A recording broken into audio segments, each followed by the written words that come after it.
anyone in Cardinals Nation had, but if you push those aside, Brad, you know that historically this man has been dominant against the Pirates. And a swing and a miss. Wainwright takes care of McCutchen. Big sequence there. There's the third strikeout. And there it was down in the dirt, and it is going to result in a run. And the pitch swung on, line toward the right field wall into the corner. It'll bang off of there. That'll play to pair. Reynolds in at second base with a 2-out, 2-run double, and the Pirates have a 4-1 lead over the Cardinals and Adam Wainwright. Here's McCutchen, lined out and struck out swinging against Adam Wainwright. And a drive to left field by Andrew McCutchen. How about this? Andrew McCutchen homers off Adam Wainwright. What a moment. Makes it 6-1. And Oliver Marmol is on his way out as Waino's gotten to 70 pitches in this game, but that's the last one he's going to throw tonight. It looked really good, and then the Rivas at bat got extended there. The ground ball we didn't get an out on, and then it unraveled pretty quickly. Reynolds got him and then left the pitch down the middle to McCutchen. All the damage happened pretty quickly, but prior to that, I thought he was doing a really nice job. Oh, it looked so good, so long for Adam Wainwright last night, until it didn't, of course. And then in the fifth inning, everything went awry once again. Alongside T-Bone and Grant Francis, I'm Brandon Kiley. An Adam Wainwright loss once again last night. He's not able to get to 199. T-Bone, the line's not going to show it. If you didn't watch last night, I don't blame you. Cardinals Pirates late August game. It's a battle for meaningful. fourth place. I get it. I understand it. So if you just look at the box score and you say to yourself, okay, so another Adam Wainwright performance that was more of the same. 7 hits, 6 earned runs, struck out just 3, didn't even get you through 5. The line doesn't look great. Know this if you didn't watch. It was better than the line suggests. That was a competitive outing by Adam Wainwright last night. And then in the fifth inning, everything blew up once again.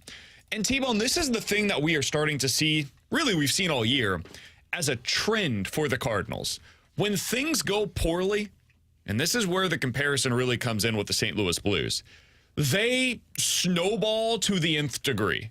They can't seem to put an end to the bleeding. Like, they get a slight paper cut, and then it becomes a gaping open wound for them that they need surgery for immediately.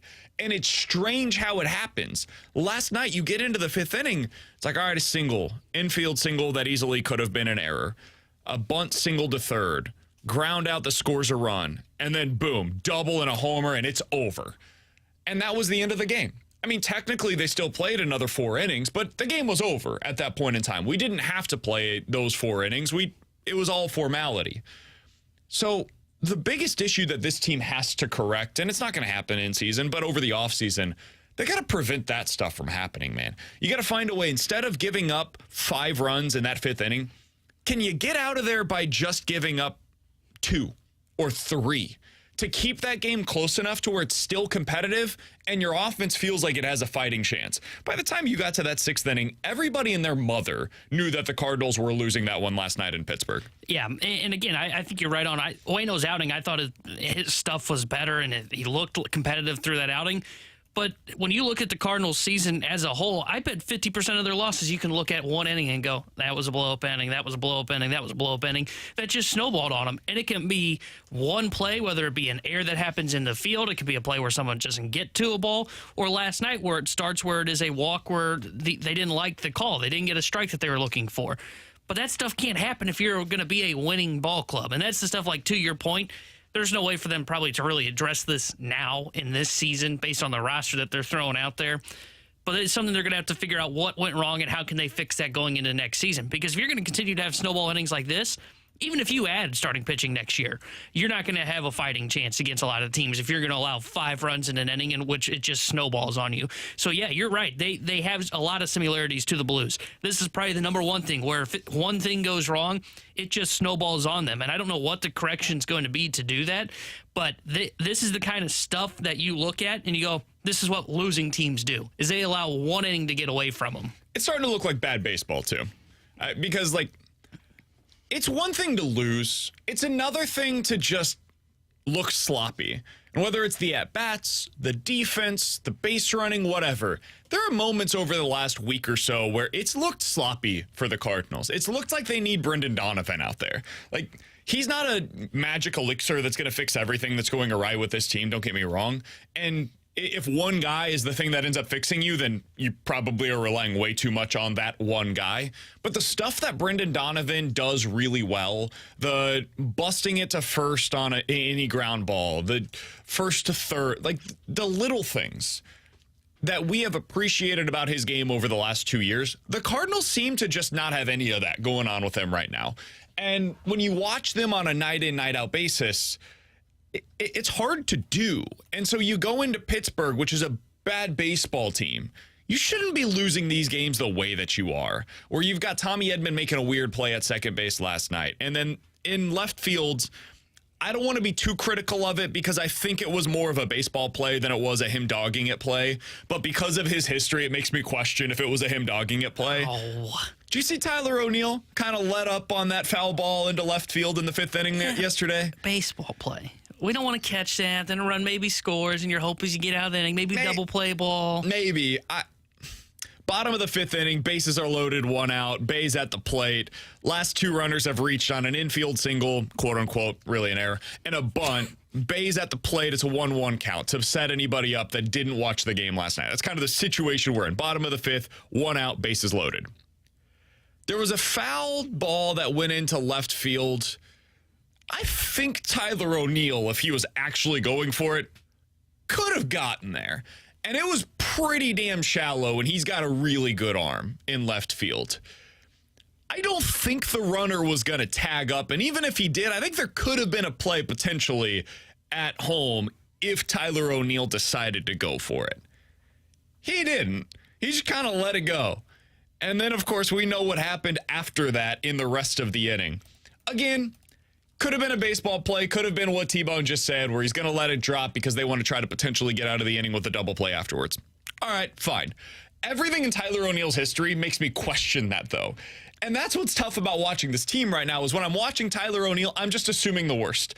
And maybe that's a me problem, but I think it's also a Cardinals problem that continues to be something that we have to watch on a night in, night out basis. I think you're right on because I think there's a lot of times where I see a ground ball from O'Neill or a fly ball to left. I'm going, okay, is he going 100% in this one? Is he not dogging it anymore?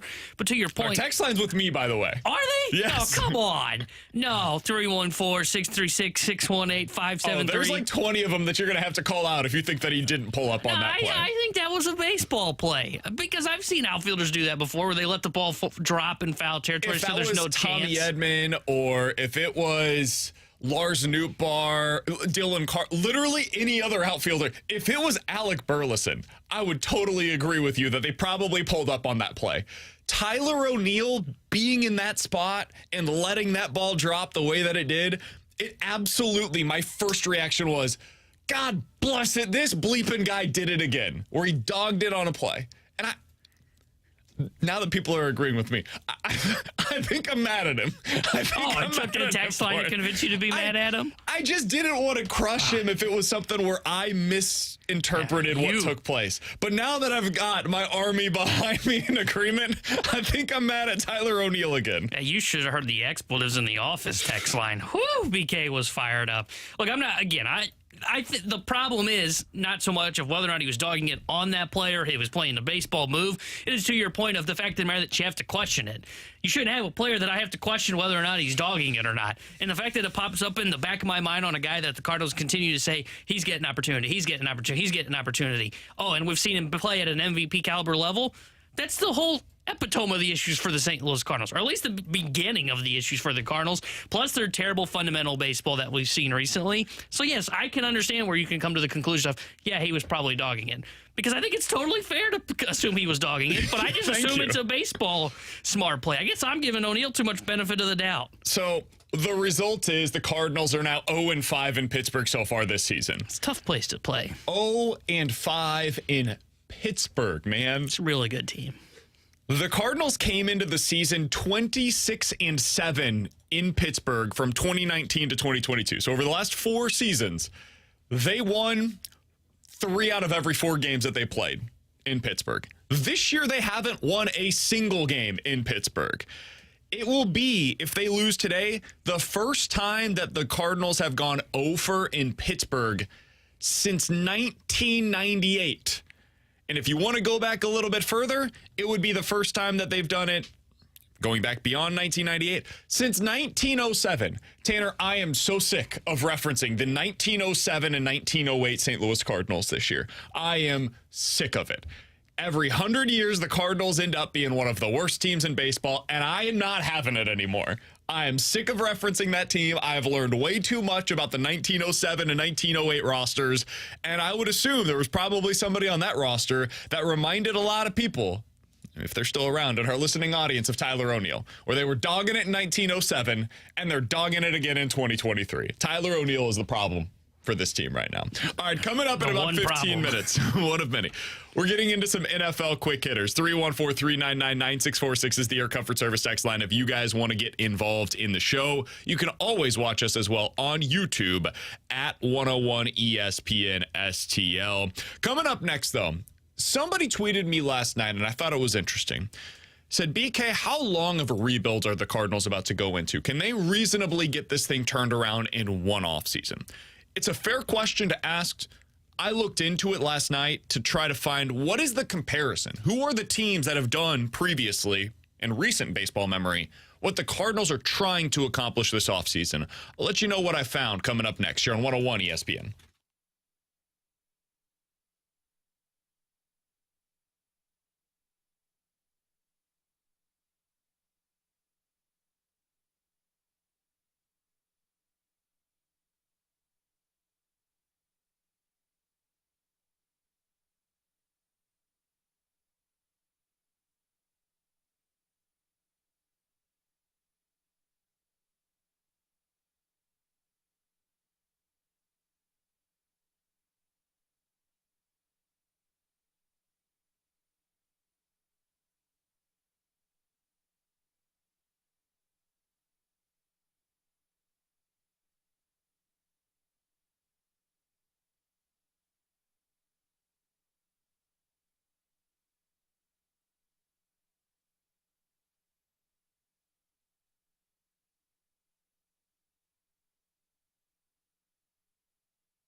Alongside Tanner Hendrickson and Grant Francis, I'm Brandon Kiley. Alex out this week, having a great vacation up in Michigan. We haven't heard from him a single time in our text thread, so I'm going to assume he's having a good time. He'll be back in next week with us. How angry do you think he is, by the way, that we actually continue to text the group thread, not just ourselves? He told me, let's talk about this for a second. We'll get into the Cardinals, what their model is, how they can get back to contention, and why they can actually point back to a divisional rival as the comparison for how they can get into contention next year. We'll do that here in just a second. Alex told us, this was right before I had baby Luca, who's just absolutely the best baby in the world, by the way. He told me beforehand, he's like, yeah, you're going to see. You're going to see life changes a whole lot. He's right. Life has changed a lot. There are a lot of things that I used to be able to do that they just don't take on the same priority as they once did. One thing that hasn't changed, though, is my ability to continue to talk to people. Like, I do still have that in my bag. My golf bag, where I used to have a full set of clubs, like, there's a whole lot of those that have been ripped right out, right? The ability to text back when needed, that has not been one of the golf clubs that has been ripped out of my bag. Still have that one. You're definitely a little slower on it, I can tell. Totally fair. But, yeah, you haven't lost your driver like Ferrario clearly has. Because Ferrario's out here, like, driving with a 3-wood. Yeah, a putter, let's just be honest. He's trying to cover 300 yards with his putter. Because he never responds to anything in the group chat, whether he's working, whether he's at home with the girls, or honestly, even if I'm at the Blues game with him and send him a text, he does not respond. He's terrible. He's like my grandparents. It's pretty bad. All right, I'm glad I got that off my chest. I do want to talk to you, by the way, about texting with dads. We'll do that in the junk drawer today. It's an amazing thing. I think everybody in our audience will be able to relate.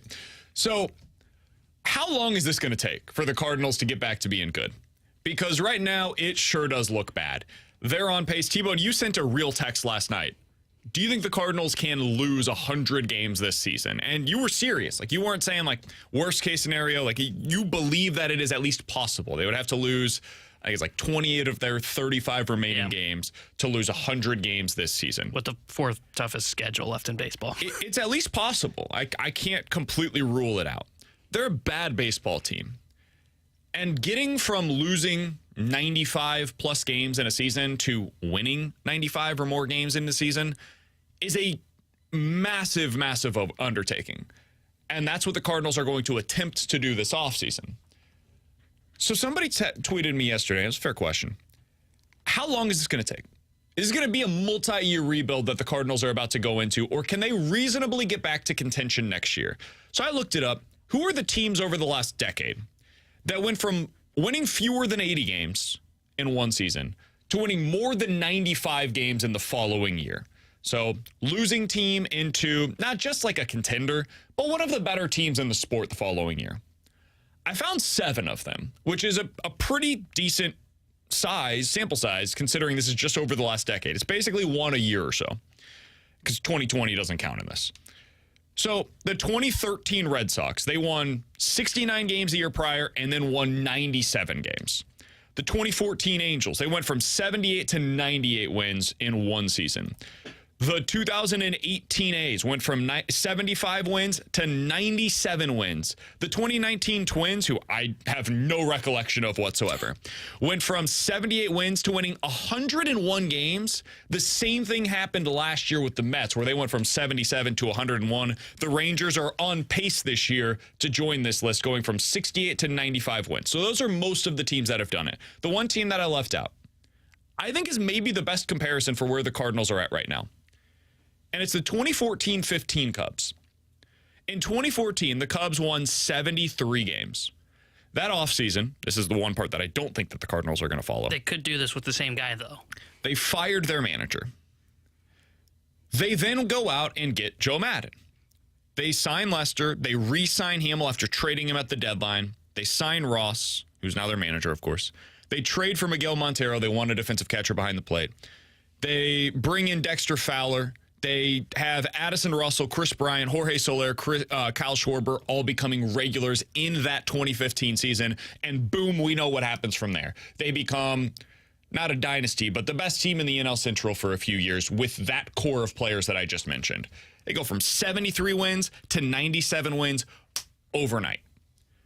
I was listening to a podcast yesterday with Jed Hoyer. He was on with the Starkville podcast on the Athletic Baseball podcast. And he told a story about watching the 2013 Cardinals and how he then wondered, how far away are we? Because it looks kind of similar to what the Cardinals are trying to approach right now. Here's Jed Hoyer telling the story. I think it applies. Think about the Cardinals while you're listening to this. I always tell the story of being in St. Louis, and I was sitting there during a day game in 2013. It was like in late April, early May.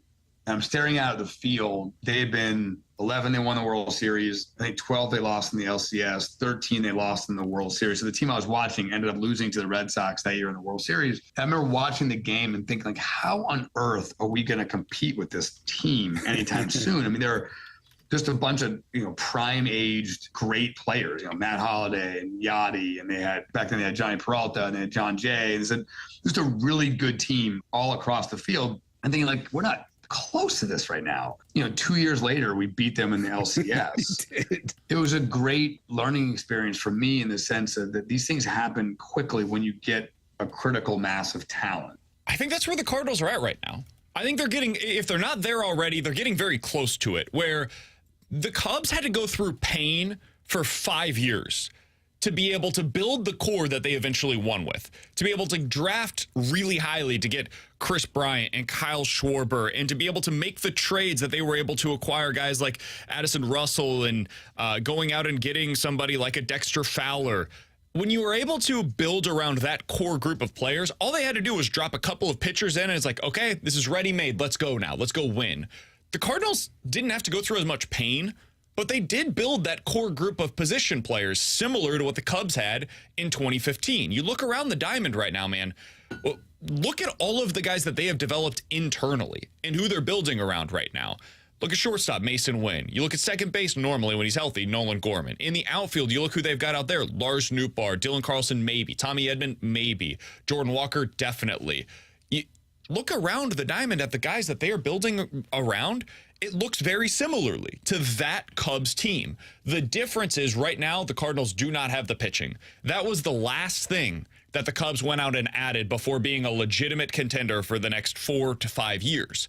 That's what the Cardinals have to go out and do this offseason. They've got to find their John Lester that they can build around. They've got to go out there, and it's not necessarily an acquisition for the Cubs, but the Cubs ended up in 2015 having one of the better middle rotation starters in Kyle Hendricks. Now, they developed him internally. The Cardinals need to find the equivalent to Kyle Hendricks. Maybe it's somebody internal. Maybe it's somebody you trade for. Maybe it's somebody you sign. I don't really care how you get it. But you got to find your Kyle Hendricks that ended up coming up and changing the complexion of the Cubs rotation in 2015. Lester, Hendricks, go get your Jason Hamill, whether it's re-signing somebody like a Jordan Montgomery and going to market to find your equivalent. Those are the three things that the Cubs did that offseason that worked for them to make them into a contender. That's what the Cardinals have to go do. So there is one team that I think you can immediately point to that is the comparison for what the Cardinals are trying to accomplish. Yeah, and I like the comparison because I think you're right on. They've got the core in terms of the position players. Now it is just figuring out what you're going to do in the rotation. And I think with a good offseason, you can be back into the conversation of a team that could go to from losing 95 to winning 90 to 95 games next year. It's about identifying that talent, signing a top-end starter. I think their Kyle Hendricks, at least internally, is maybe Miles Michaelis. That might be who their guy is. So now you got to go find your John Lester, your Jake Arrieta, the guys that are going to be the top of that rotation. And then you got to figure out who the Jason Hamill is that's the number 4. And maybe that is bringing Montgomery back, but I think he would fit more as the 3 for you or 2 for you. But that's the idea that you need to be looking at this offseason because they've got the offensive core. We saw when they were healthy before Gorman, Nootbaar went on the IL, even while Donovan was out, this team was definitely slugging. They were putting up runs. Now that those guys are out, the offense has gone cold, of course. But the pitching is the thing that just continues to lag behind. And I do believe in a offseason you can fix that. Now, the one thing that I would say that they can't overlook in this is the bullpen. The bullpen is the one spot that I feel like I'm getting the Spidey sense of that they're going to overlook this offseason and say, hey, look, we added to this rotation. This is going to be fine. you got to do both. You got to supplement the bullpen as well, because when you think back to those Cubs teams, they had pretty good pieces in that bullpen as well. You had a Pedro Strop, you had a Hector Rondon that was the closer. Justin Graham was really good that year with a 1.99 ERA. Like, it wasn't just the rotation too, though that is the number one spot the Cardinals need to invest in this offseason. They also got to find a way to retool their bullpen on the fly as well. And you think about those names that you just mentioned. It's not as if they went out and paid a bunch of money to be able to get those guys. Pedro Strop, I believe, was a trade that they were able to make. And I think it was kind of he was the secondary piece of it, if I'm remembering correctly. And so they end up getting him, and he becomes one of the more important pieces coming out of that bullpen in the Cubs run. The other thing they did, man, you think about it, when they went to the World Series, Aroldis Chapman was the piece that ended up kind of getting them over the top. Now, we know there was a big meltdown, but Chapman, they don't make the World Series and win it if not for him, in my opinion. The Cardinals need to find their big move that makes them squeamish as well.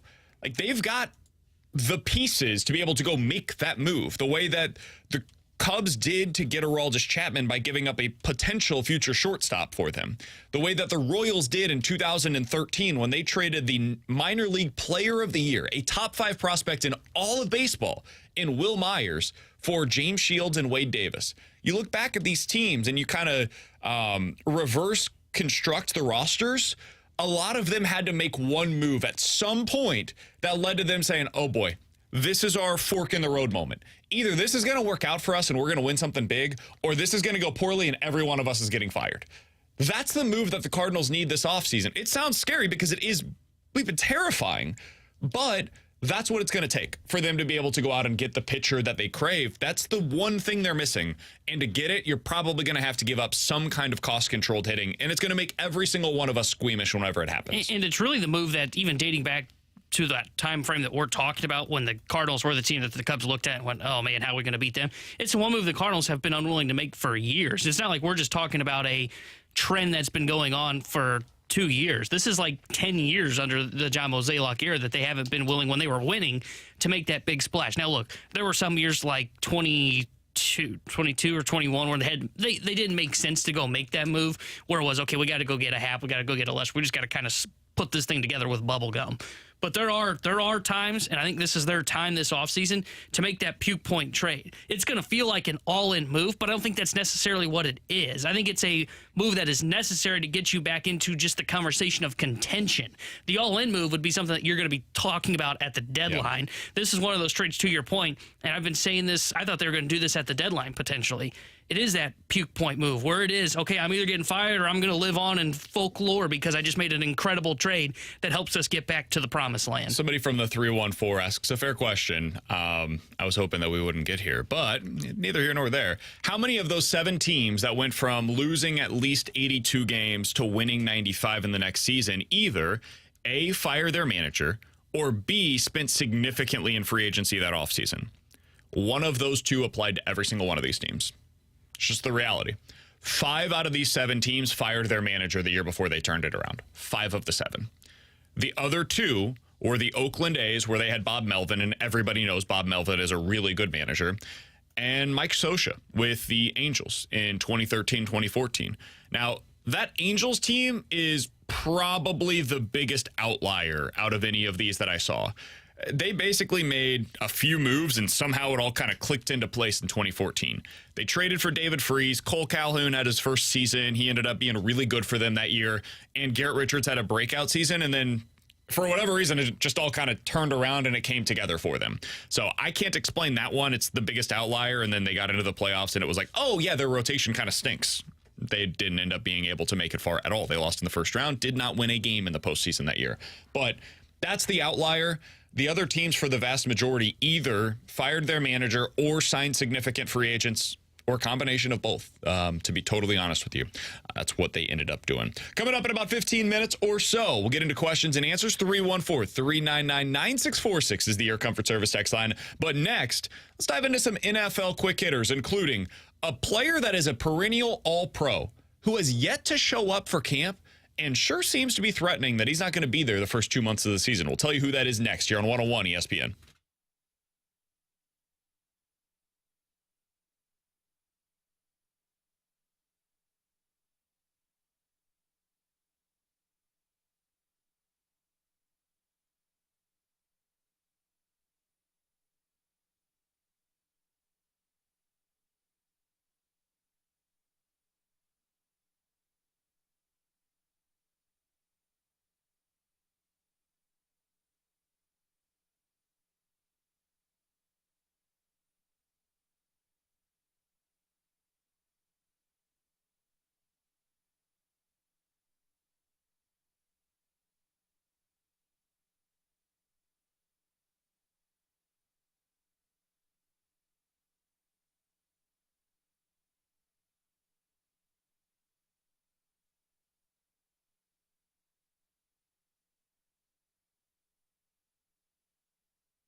Grant Francis here with a SportsCenter update driven by Johnny Londoff Chevrolet and Johnny Londoff Autoplex. Last night, the Cardinals dropped the second game of the series in Pittsburgh 6-3 to the Pirates, and Game 3 of that series just got underway in Pittsburgh. Top of the first inning, no score. It's Luis Ortiz for the Pirates going up against Zach Thompson today for the Cardinals. And your Cardinals lineup today, Tommy Edman at second, Alec Burleson in left, Paul Goldschmidt at first, Nolan Arenado at third, Wilson Contreras is your DH, Andrew Kisner at catcher, Richie Palacios in center, Jordan Walker at right, and Mason Wynn at shortstop. I'm Grant Francis. The SportsCenter update's been driven by Johnny Londoff. Find new roads and shop 24/7 at londoff.com and londoffautoplex.com. Are you kidding me?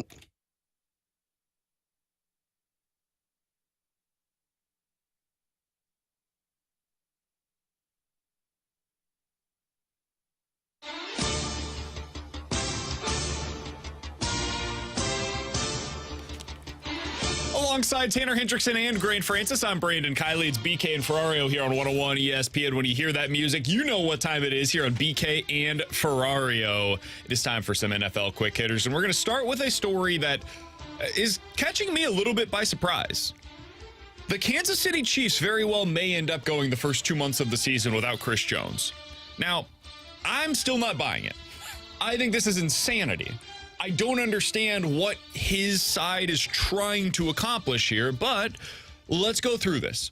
So Chris Jones is entering the final year of his deal with the Kansas City Chiefs. Chris Jones is one of the best defensive tackles in the NFL. You can make a pretty strong argument. Last year, he was the single best defensive tackle in the NFL. Better than Aaron Donald, because Donald was hurt. It was the first season that he showed signs of being human last year. So Chris Jones wants a new contract. So that makes sense. I would expect him to get one. He's asking for $30 million per year. Chiefs, I think, want to pay him $27 to $28 million per year. Neither side's willing to budge, so we're at a stalemate. Jones has not reported to training camp. T-Bone, at this point, he's racked up nearly $1 million in fines by not reporting to training camp. That's tough. Chris Jones is set to make $20 million in salary this upcoming season. That means he's making a little more than $1 million every week. By NFL rule, he has to show up by week 9. Otherwise, this year does not work for him, or it does not vest for him, which means next year they just carry over his contract for another season. So he has to show up by week 9 to the NFL season. So there's really no interest in him not playing for the Chiefs. It's just a matter of when does he show up? Now, or does he wait until early in the season? If he doesn't show up until week 9, he's giving up $10 million this year to not play. That doesn't make any sense because you're not making that up anywhere. You're not getting that on the next deal when you're going to be 30 years old. So my firm stance on this is very simple. I think Chris Jones will show up next week to Chiefs camp. He will play probably by week 2 or 3, and this will be a non-story until we get to the offseason next year. But T-Bone, as you're looking at all of this, you're reading the tea leaves. What is your thought process on what's going on with Chris Jones right now? Well, I'm kind of with you. I think he's going to show up next week, or at worst case scenario, maybe sit out week 1 and then come back. He doesn't have any leverage. He's not going to, the Chiefs aren't going to suddenly go to him and go, you know what? 30 mil a year sounds right. Yeah, let's do it. Let's get you back in camp. What does he think is changing between now and next week? Nothing. That's the thing. It just makes no sense. And you're right. Why would he want to give up $10 million? And if you just hold out, you pull the Le'Veon Bell route where his contract was vested. The Steelers just said, oh, we're done with this. Just move on. You go to free agency and prove yourself to somebody else. And it didn't work out. So I think you're right. I think he's going to report either next week. Worst case scenario, maybe he sits out week 1 and comes back. He's not going to get a new contract, though. I can't see the Chiefs budging. He's got no leverage. The Chiefs are going to stand pat at what they offer, and if he doesn't like it, then he can just walk into the UFA next year, and maybe the Chiefs can tag him, and we can go through the process again next year. I don't understand any of it. If Chris Jones is just looking to get the most money possible, I guess more power to him. I never want to take money out of anybody's pocket, but this seems like a weird play. If I'm Chris Jones, I want to be on a team where I'm making plays in the postseason, because at this point, he's got a real chance to be a Hall of Fame player. The best way to become that is by sticking on a contender. I'll be interested to see how this ends up going. My guess, if I was to project, I think he shows up this time next week. He ends up playing for the Chiefs by the end of the first month of the season, but shows up, doesn't have to end up missing out on any game checks. All right, over on The Athletic, as we get to more theoretical as opposed to the newsy items, they had a piece that I thought was interesting, T-Bone. Would you rather be the Minnesota Vikings or the New York Giants? Taking into account all of their situations, contract-wise, quarterback, young players, coach, everything. If I just told you could take over one franchise for the next decade, would you rather be the Giants or the Minnesota Vikings? I think I'd rather be the Vikings because though Cousins is going to need a new deal at the end of this year, if I'm not mistaken, I think I'm okay with giving Cousins that deal because I know he's at least a average quarterback, and he's got weapons around him. Hawkinson, Justin Jefferson. We'll see what their rookie wide receiver in Addison, if I'm not mistaken. We'll see what he looks like. Defensively, they've got some question marks on the defensive side of the ball, but they've got talent on offense. I look at the Giants, I go, my quarterback's Daniel Jones, and I just gave him a 4-year deal. Now, yes, they can get out of it next year, but our identity centered around Saquon Barkley, too. Yeah, our defense is good. He's on a 1-year deal? Yeah. Oh, I totally forgot about that, too. Yeah. And I like Brian Dable, but can he really repeat what he did last year? I feel like the Giants were a team that bought in on a fluke last year. And that's why I feel like they're going to have to probably, maybe that's not this year, maybe it's not next year, but in 3 years really kind of start back over. It's why I'd much rather have the Minnesota side of things. I would as well. I'm right there with you. I would like to be the Minnesota Vikings and as opposed to the New York Giants. Part of this also, you didn't mention it, I don't think, the division that you're playing in. Yeah. I would rather be in the NFC North where there's a lot of uncertainty moving forward than in the NFC East where I'm going to have to compete year in and year out with the Dallas Cowboys and the Philadelphia Eagles. Say what you will about Dak Prescott. He's at least top half of the league quarterback. Jalen Hurts is a potential top 5 quarterback in the league. I don't want to have to go up against that when I don't have a guy that I deem to be top half of the league. I think Daniel Jones is a bottom 10 starter most seasons when he's in the league. That doesn't sound interesting or fun at all to me. No. In the NFC North, look at the quarterbacks you're going up against. I like Justin Fields a lot. I have no idea if he's going to project to be a top 10 quarterback long term. I think Jared Goff is not all that dissimilar from what the Vikings have right now in Kirk Cousins, and none of us know what Jordan Love's going to be. Might be great, could be one of the worst quarterbacks in the league this season. So I would rather be that because of the situation as much as anything else. Final thing here, T-Bone. Yesterday we talked about the situation that is taking place in Indianapolis with Jonathan Taylor. The new update is that apparently, now take this stuff with a grain of salt, apparently they're getting some really good offers for him. He is still on the PUP list, not really practicing. If you're in a fantasy draft right now and you got to decide, are you taking Jonathan Taylor? If he lasts till like the 3rd round, is he a guy that you're targeting? How are you approaching Jonathan Taylor in your fantasy drafts right now?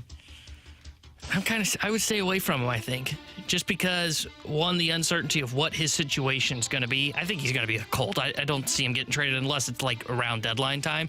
The problem for me, though, is he's dealing with some kind of injury that we know, back injury, I think is what it is. Like, that's not great. So I would stay away from him because of the injury concern. Not so much about the trade situation. I think everything will get worked out. I think he's going to be playing for the Colts when he's healthy and ready to go until he gets moved potentially at the deadline. But his back is such a concern for me that I want to stay away from him. And he's coming off of a down year. Wasn't he injured last year, too? I was going to say, I think he was injured last year. So I would stay away from Jonathan Taylor. I would have to wait further into the draft before I take him. Tell me Jonathan Taylor or this player that I'm about to mention, these running backs that I'm about to mention, because these are all the guys going after him right now in your fantasy drafts. Najee Harris. I'd probably take Harris. Joe Mixon. I would take Mixon. Travis Etienne. I would take Etienne. Jahmyr Gibbs. I think I'd take Gibbs. Breece Hall. I would definitely take Breece Hall. Aaron Jones. I would take Aaron Jones. Kenneth Walker. I would take Walker, but I think it might be where I draw the line. Miles Sanders.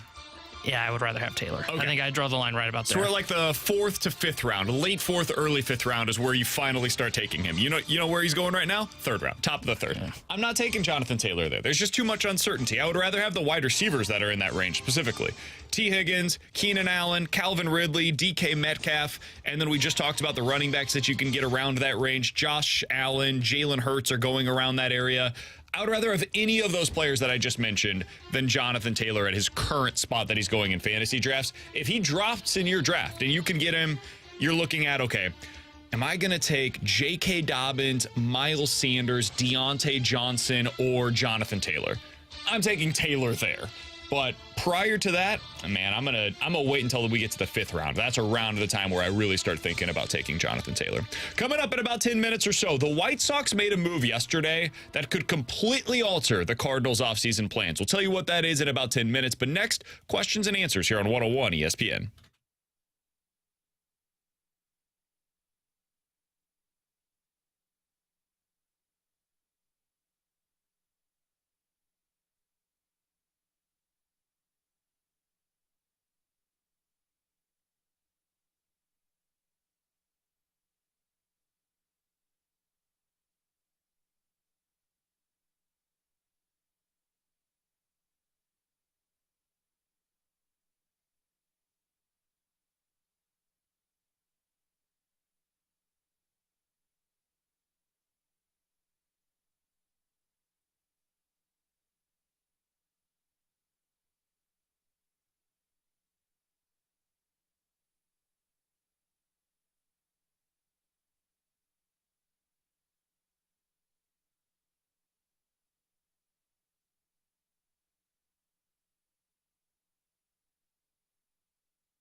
All right, let's get to questions and answers. 314-399-9646 is the Air Comfort Service text line. Let's start with this, guys. So Richie Palacios just had another good play by the St. Louis Cardinals. They're up 3-0 in the top of the first inning.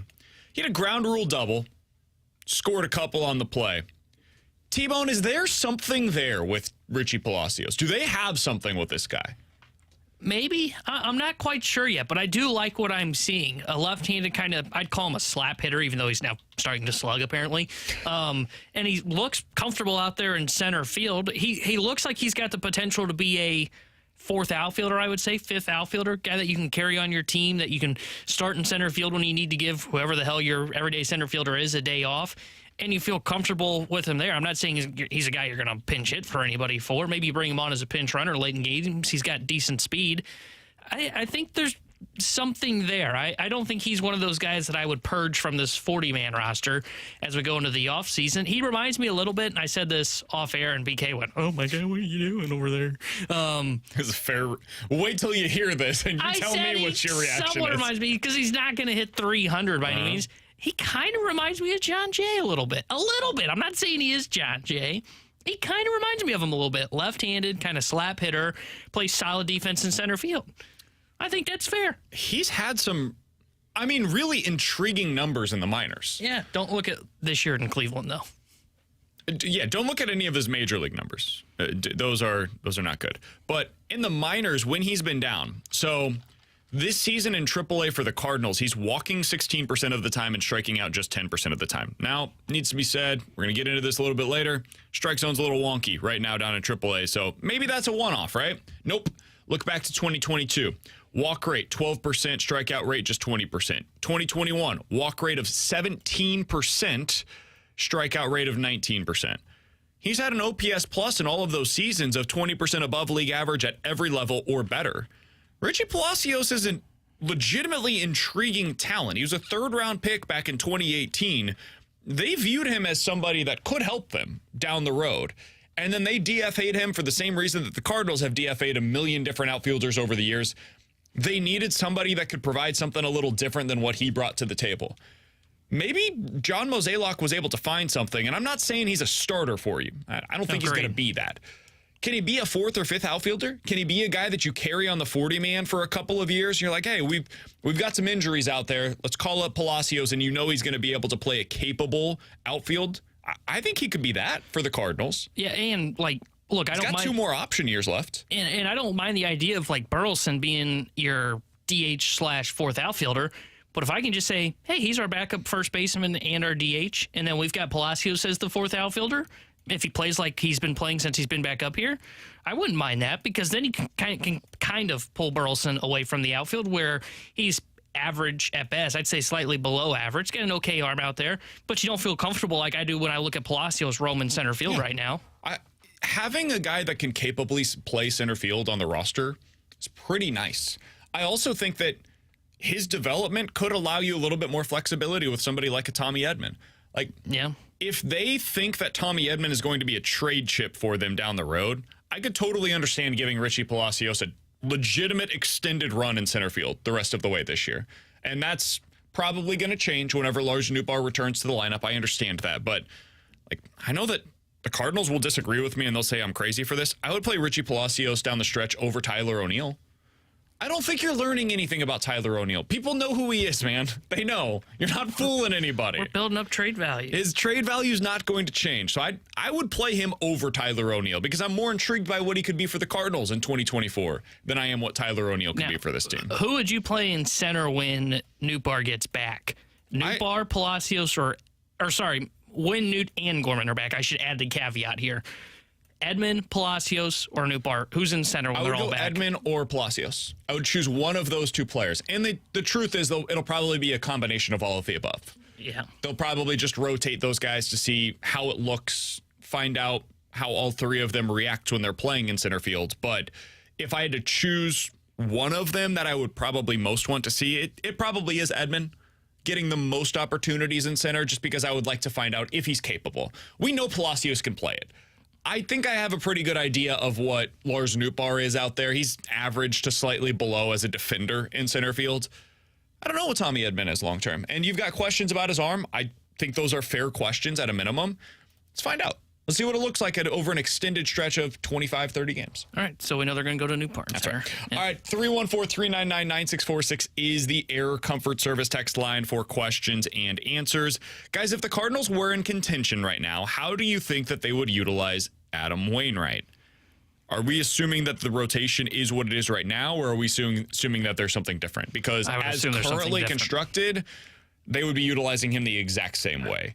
If they had everybody that they previously traded, though, they probably trade to upgrade that spot. Think that Adam Wainwright would currently be on the injured list, if you want me to be honest. I don't think he would have been given that start that he got the other day to be able to rebound. I think they would have said, we can't keep doing this with us being in contention. So I think that's the way they would have approached it. Yeah, I think they probably would have traded for somebody to take his spot in the rotation, and either he's buried in the bullpen or, like you said, he's on the IL. I think that's what they would have done. I think they probably would have traded for like a Giolito.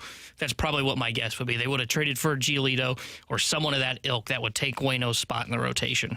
314-399-9646 is the Air Comfort Service text line for questions and answers. Final thing here, guys, do you think that the Cardinals can build a team in the offseason that will legitimately compete to win the division or the entirety of the National League next year? I think that's going to be the goal. I think if it's not the goal, then they have failed.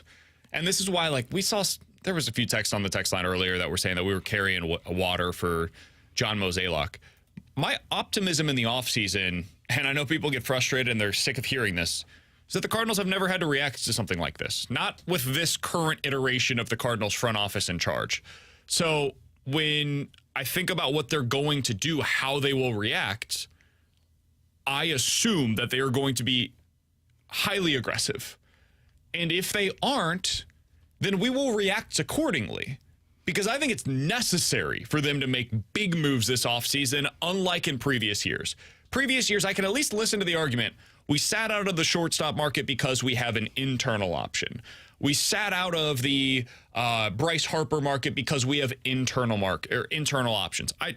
There's at least explanations, excuses, whatever you want to call them, for why they did what they did. And even if you disagree, there's logic behind it. If they sit out of the top of the pitching market, trade and or free agency this year, there is no explanation. They cannot excuse it away because that will be considered a fail by everybody, and it should be. So it's going to come down to what they do, and then we'll react accordingly. But yeah, I think that will be the plan this offseason, is to try to contend in the National League and certainly for the division next year. I was going to say, I don't know I don't know if I'm as optimistic about contend for the National League, because I think they're going to build the team to win the NL Central and then go with the motto of get in and anything can happen. That's what I think they're going to do. Now, granted, but you got to win about 95 to be able to do that. Exactly. And the Reds are coming with their pipeline. They're potentially going to spend on a starter this year. The Cubs are coming and they want to spend money. The Brewers are always seem to be good, and we'll see what they do this offseason. Like, it's not like they can build just a 90 to 88 win team and win the division. No, it is going to take 95, to your point. So that's kind of where I would say, like, to your point, yes, they have to do it. And to Mo's credit, he said this past offseason, hey, we need a catcher. What did he do? He signed Wilson Contreras. Granted, whether he's a catcher now, we can debate. But he did it. And what's he been saying this year? He's been saying we need 3 starting pitchers. And I can't see him reverting away from that. So I do expect them to be aggressive and build a team that's at least going to win the NL Central. What I do want to hear him say, and we'll ask this whenever he has his end-of-season press conference, because that's when he's typically pretty honest. When you say you need 3 starting pitchers, would one of those starting pitchers, would it be fair to say that they need to be able to start a game 1 of a playoff series for you? Because that should be the criteria that he holds himself to. And if the answer to that is yes, then we kind of know what they're going to be looking for. Coming up next, the White Sox made a big-time decision yesterday. It could fit what the criteria of what we were just talking about. That could now be on the table. We'll talk about that and what it means for the Cardinals next year on 101 ESPN.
we're just trying to evaluate guys. I take ERAs and I take walk rates with a grain of salt, which is difficult because those are the two most telling basic stats if a pitcher is having a good year or not, the walk rate and the ERA. But I also look at pitch profile, and Hudson's a sinker ball guy, so you know that he needs to fill the zone up. Thompson, we're still figuring out what exactly his arsenal can be because it can kind of change between a reliever and a starting pitcher. So that was Katie Wu. We'll talk about that coming up here in about 20 minutes or so. But what we want to talk about here is the White Sox. They made a big decision yesterday, T-Bone. They fired their front office, more or less. The two guys that were in charge of it, they're now gone. They've been sent away. And to fill their place, at least for the rest of the season, they basically hired Tony La Russa. They're like, hey, let's get good old friend TLR in here. He's going to help us make some of these decisions. Now, the White Sox have been an abomination this year. You think that the Cardinals have been bad to watch. The White Sox are brutal, man. Bad defense. They don't seem to try on the base paths. They're no good at pitching. Lance Lynn was there. He was terrible. He goes to the Dodgers, looks like one of the best pitchers in baseball again. There's been questions about the leadership inside of the clubhouse. It's brutal, man, in every possible way. So they fire everybody. They're probably going to fire their manager at the end of the season, and it's entirely possible they just decide we're going to tear this thing down to the studs. I think the only guy that they will not have any conversations about this offseason, if I had to guess, is Luis Robert. I wouldn't touch that with a 10-foot pole if I'm the White Sox. That is the player, kind of like for the Cardinals with Jordan Walker, that I am building around. I want that guy here for the entirety of his career. He's 26 years old. He's a borderline gold glover in the outfield, and he does everything you could possibly ask for offensively as well. That guy shouldn't be touched. Everything else, though, should be up for discussion for them right now. And that has a potential trickle-down effect for the Cardinals. Dylan Cease is a player that we spent a lot of time talking about this year going into the trade deadline. Dylan Cease, at one point, was considered to be a legit Cy Young type of pitcher in Major League Baseball, as recently as last year. Through 185 innings, had a 2.2 ERA. This season hasn't been as good for Dylan Cease. Same amount of walks, similar in terms of the strikeouts, but hasn't got the same batted ball luck. And now, suddenly, instead of being a Cy Young candidate, he's a guy that people look at and they're like, yeah, he's a solid number 2 or 3. T-Bone, he has the exact profile that the Cardinals should be looking for this offseason, though. He is 27 years old. He's a righty with big-time stuff, a great fastball. When you think about what this offseason could look like for the White Sox, does Dylan Cease now become the headliner that you would like to see the Cardinals add? I think so, because I think when you look at Dylan Cease, one, you've got him under good club control, which is something that is important for me because, I mean, he's making 5.7 this year. He's got 2 more years of ARB. He's probably going to make, I'd say, 9 mil, 8 to 9 mil next year. 10, let's call it 10 mil next year, 20 mil in year 3 of arbitration. And, like, when you look at him, you know who he kind of reminds me of in terms of just hearing walk rate. It's not as high as the pitcher I'm about to bring up. He's like the little bit lesser version of Blake Snell, to where he walks the world, and if he's got his stuff and he's striking out guys, you can see what you saw in 2022. It's Jack Flaherty with a good strikeout. Yeah. Right. Yeah, basically. Exactly. And I would take that. I would take that. When you're talking about a guy that finished second in the Cy Young last year, and even the year prior, his numbers were a little bit more higher, 3.91 ERA, but he's covered 165 and 2/3, 184 innings, and he's at 138 right now this year. He'll probably finish around the 160, 170 mark this year. Yeah, I would have interest in that guy, and I would be willing to trade away a decent piece to go get him because he is a guy that I think when he's right, he can be that front-end guy for you. You've got 2 years of club control, and now you've made a trade, and now you only got to go out and sign 2 free agent starting pitchers. So, yes, I would have serious interest. I had interest in him in the deadline this year for the Cardinals. If I told you they want Gorman and Edman in a deal for Dylan Cease, that's the deal. Gorman, Edman, they're going to Chicago. You're getting Dylan Cease in return. So for the White Sox, we're getting what we deem to be a second baseman of the future that's going to hit 35 home runs every year, left-handed power bat, really excellent core piece for them moving forward. And now we've got Robert and Gorman in the middle of our order for future years. And we now have a starting shortstop for years to come as well with Tommy Edman. They probably would re-sign him, honestly, long-term. Would you do that if you were in the Cardinals' shoes? Edman and Gorman for Dylan Cease? Because I think that's the kind of package that they're probably going to be looking for. Agreed. I would definitely consider it, yes. And that stings because I think Gorman's got the highest ceiling of anybody on the roster in terms of the top trade chips, Newbar included, because he can hit 40 home runs. But he also reminds me of a guy like Schwarber, where he could have a year where he hits 20. And honestly, the back issues are a little concerning. The fact that he's dealing with these at how young age that he is, and it's not like this is the first year this has been an issue. This has been a reoccurring something ever since he did something where he was lifting. So, yeah, I think I would consider it to go get Dylan Cease, because I think if Cease is right, one, you're not just going to have him for 2 years. Your hope would be that you have him the 2 years, and then you also lock him up to a contract extension, and he can be the guy that leads the front end of the rotation for probably 7 years to come. The other thing about this is if you do go get Cease, it probably takes you out of the top of the free agency market in terms of the pitchers. Now, instead of having to go out there and acquire an Aaron Nola, you're counting on Cease to lead the front end of your staff, and now you've got more money to be able to spend on your bullpen. Yeah. So you can go out there and I don't know what the Cardinals budget's going to be this offseason in terms of what they're willing to add to the payroll, but let's say it's like $50 million, right, that they're willing to spend this offseason on new players coming into the fold. Well, if you spend $30 million on Aaron Nola, and now you've got $20 million left over, you could probably get one other starting pitcher with that. And now you're starting to talk about getting rid of payroll to add more payroll to the roster, and that's where you could end up with like a very low-level starting pitcher. Whoop, what do I have left for the bullpen? Not a whole lot. Not a whole lot that's left remaining for anybody to be added to the bullpen. If you go get Dylan Cease and he's making $10 million, that is $20 million less than what I would have had to pay on the open market for one of those number one starters. I can now repurpose that $20 million and throw it at two bullpen arms at $10 million apiece. That is in terms of just what you're able to do with your roster, a much better plan in terms of the way that you utilize your money. Unfortunately, you now no longer have Nolan Gorman. Yeah. So it is a massive cost to pay, and I don't know exactly what the White Sox would be asking for. I would think Gorman would be the first guy that they ask for. Maybe instead of Tommy Edman, they say, you know what? We want Nolan Gorman, we want Alec Burleson, and we want Gordon Graceffo as well, or we want Michael McGreevy as well, or one of those young starting pitchers that are currently, TK Roby, one of the young starters that are now in the Cardinal system. I could see them going more of the prospect route than the proven position player route, but that's the kind of thing that it's going to take. And I think that it's something that the Cardinals at least have to seriously consider, because when you look at this middle infield talent that the Cardinals have developed, dude, look down into the minors at what they have going for them still down there. You look at what's taking place at AAA, that Prado kid that they got from the Orioles, he's been pretty darn good for them. You look down in AA, Drew Sagasi looks like he might be the best player that they acquired at this year's trade deadline. He is just tearing the cover off of the baseball for the Springfield Cardinals as well. So you've got those guys down in the minors.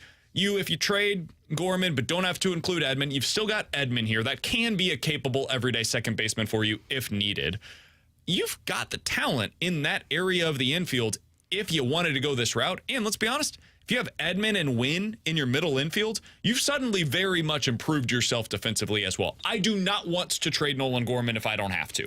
But if that's what it takes for you to be able to get this number one starter, this is the kind of guy that you open up those exploratory talks for. Dylan Cease, Logan Gilbert, that's the range that you have to be in for me to even discuss trading Nolan Gorman. Yeah, and I think if they are looking the prospect route, which I think is potentially more likely because whoever comes in and takes over running things for the White Sox is going to want to start fresh. He's going to want his own crop that he's going to try and develop himself. Then the Cardinals should really be in on it because they've got the core position players, so they can move as a JC if they wanted to, or the kid that you just said in AAA.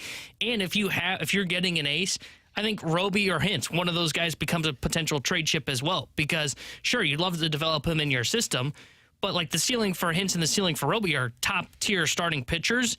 And if I'm getting those guys and they're going to be there blocking them from that spot, then I think you can move one of them. Maybe not both, but one of them. And Graceffo and McGreevy fall into the same conversation. They're more like 3-4s, but I'm going to be filling that spot in my rotation. Yep. So I find the Cease conversation to be very interesting to see the Cardinals being a team that should be really into that market. And to your point, like if you get him, he's not going to cost you as much as an ace, and you're still not out of shopping from that tier 3. You can still be looking at the Yamamotos, potentially the Sonny Grays, depending on what those deals look like. And now you have that money that you're spending on the 2 in a Gray/Yamamoto. You're spending on a 4 like in a Paxton still. This is where I would start considering Giolito too. Yeah. Like Giolito suddenly becomes a really interesting addition. I don't know that I want to just recreate the White Sox rotation. I think I may just, if I get Cease, I may go bad culture. I don't need Giolito here. Eduardo Rodriguez then, right? Sure. Like somebody in that ilk of not attached to a qualifying offer. Now I can keep my second round pick if I go out there. That's the other thing to keep in mind. If you're trading for a number 2 starter, or a number 1 starter rather in this instance, you don't have to give up the second round pick, which is a top 35 pick in next year's draft, by going out and getting an Aaron Nola, who will almost certainly be attached to a qualifying offer. So that's part of this calculus as well. What would we get at pick 35? How does that play into how we view what we're giving up in a trade for a number 1 starter? And then how does that apply to the money that we're also saving by not going out and signing that number 1 starter? There's a lot of things that go into these conversations that are more than just, I'm not trading Nolan Gorman. Like, I think that is such an easy stance for people to have. I don't want to trade Gorman. I've seen a lot of people on the text line saying, like, BK is obsessed with trading Nolan Gorman. No, I'm not. I think that it's insane that the Cardinals have put themselves into a position where they might have to trade Nolan Gorman. The point here is not that you want to do any of this. The ideal scenario is you don't need to go out there and get a number 1 starter because you developed him. Yeah. Jack Flaherty became what the Cardinals wanted him to be. They re-signed him long-term, and now he's the guy that's leading the rotation. That was and should have been the plan, but they failed. Alex Reyes got hurt. They traded away Sandy Alcantara and Zach Gallen. So now you've put yourself in a situation where next year you need a guy to lead this rotation. They do not exist internally. So you're either going to have to spend $30 million and give up a top 35 pick to go get that guy, and then that potentially hamstrings you elsewhere on your roster, or you deal from a position of strength, which is your middle infield, and you try to utilize the guy that, yes, it's going to hurt like hell, man, to trade this player, but trade Nolan Gorman to go out there and get a stud-level pitcher. Do you want to do it? No. Did the Royals want to trade Will Myers for James Shields and for Wade Davis? No, hell no, they didn't. But they could not figure out how to develop pitching, so they had to trade for it. Did the Cubs want to trade a middle infielder with all-star potential at the time for a closer for 3 months? Of course they didn't want to do it. But guess what? They wanted to win the World Series. In order to go get something of value, you have to give something of serious value. They're not going to take Tommy Edman as a headliner. They're not going to take one of your other young prospects as a headliner. Alec Burleson, not a headliner. They're going to ask you for Jordan Walker, Mason Wynn, Nolan Gorman. Those are the guys that could headline a package like this. And I'm not even totally sure that Mason Wynn could headline this package. I think it's Walker or Gorman. So who are you willing to talk about? Because if you're not willing to give up either of those guys, you can kiss goodbye to the idea of going out and trading for a number 1 starter. And now we got to talk exclusively about signing one in the free agent market. And I'll say this too real quick, because I know we got to get to break. I think your point on this then allows you to repurpose some money to the bullpen is very important to keep in mind in this conversation as well. Because I would much rather go this route and not spend the $25 million on a top-end arm to save some of that money to push towards the bullpen to get some veterans that have proven it before. And to maintain flexibility long-term as well. Yes, because otherwise if you go to the free agent market and have to sign a top-end guy, a second-tier guy, and then a fourth-tier guy, you're probably bargain bin shopping on the bullpen. And look, that can work. We see how difficult it is to identify bullpen arms. But if I have the chance to save some money and go get a bullpen arm that I know for a fact that, hey, he's been good for 6 years in a row, I want to go get that guy, because there's a chance if you don't upgrade the bullpen and you just go bargain bin shopping on it, you're going to look like the mid-2010 Dodgers, where you had the rotation, you had the position player core, the bullpen is what held back that group that had Matt Kemp there in L.A. for so long. The other thing that I'm seeing a lot of, guys, is trade Paul Goldschmidt. He should be the one that you're trading instead. He's older, and he's somebody that's showing signs of regression already. Guys, that is a very similar situation to what Nolan Arenado had with the Rockies. He has a full no-trade clause. He can decide where he's going. You think he's going to accept a deal to Chicago? No, of course not. Paul Goldschmidt wants to be here. And so if you went to Goldie and said, hey, give us a list of 3 teams that you would be willing to go to, guess what do? He's give you the 3 teams, and now you're stuck. Because those 3 teams know we're the only ones you're negotiating with. And realistically speaking, of those 3, maybe one of them actually wants to give up what it would take to get Paul Goldschmidt. You're not getting the haul that we think that you're getting for Paul Goldschmidt. You're just not, because of his full no-trade clause. That's the kind of leverage that a player gets whenever he has that in his contract. It completely changes what the team is able to get in return for him. So Goldie's not getting you what we're talking about here. In order to get that, you have to give up stud, young, cost-controlled position players. And it sucks to trade that. But that's what it's going to take. Coming up next, let's play a game of More Likely to Happen. 314-399-9646 here on 101 ESPN.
Three 314-399-9646 is the Air Comfort Service X line for More Likely to Happen. You give us two scenarios. We will tell you which one is more likely here on BK and Ferrario. T-Bone, more likely to end up in first place in their division next year, the New York Yankees or the San Diego Padres?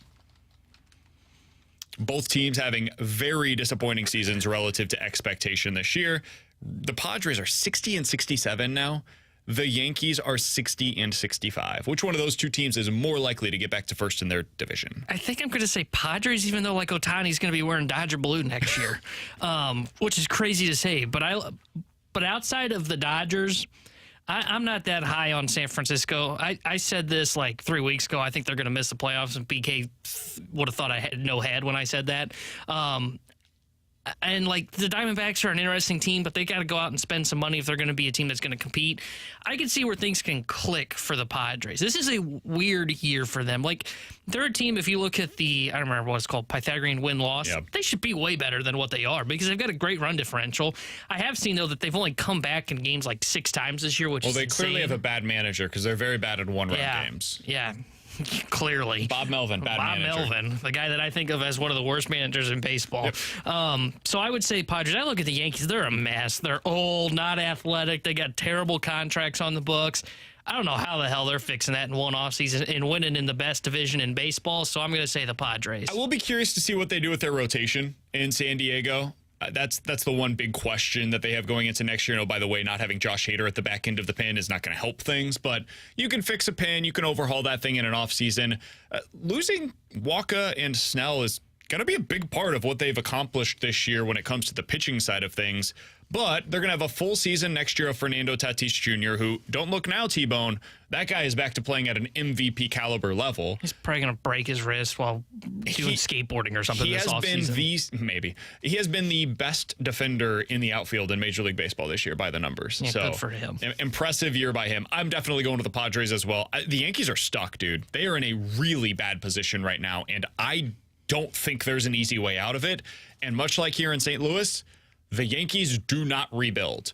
So the idea of them going through a full-blown rebuild next year, that ain't going to play for Aaron Judge. That ain't going to play for Garrett Cole. That's not going to play for that fan base. So I'll be fascinated to see what their plans are this offseason to try to maneuver their way out of it.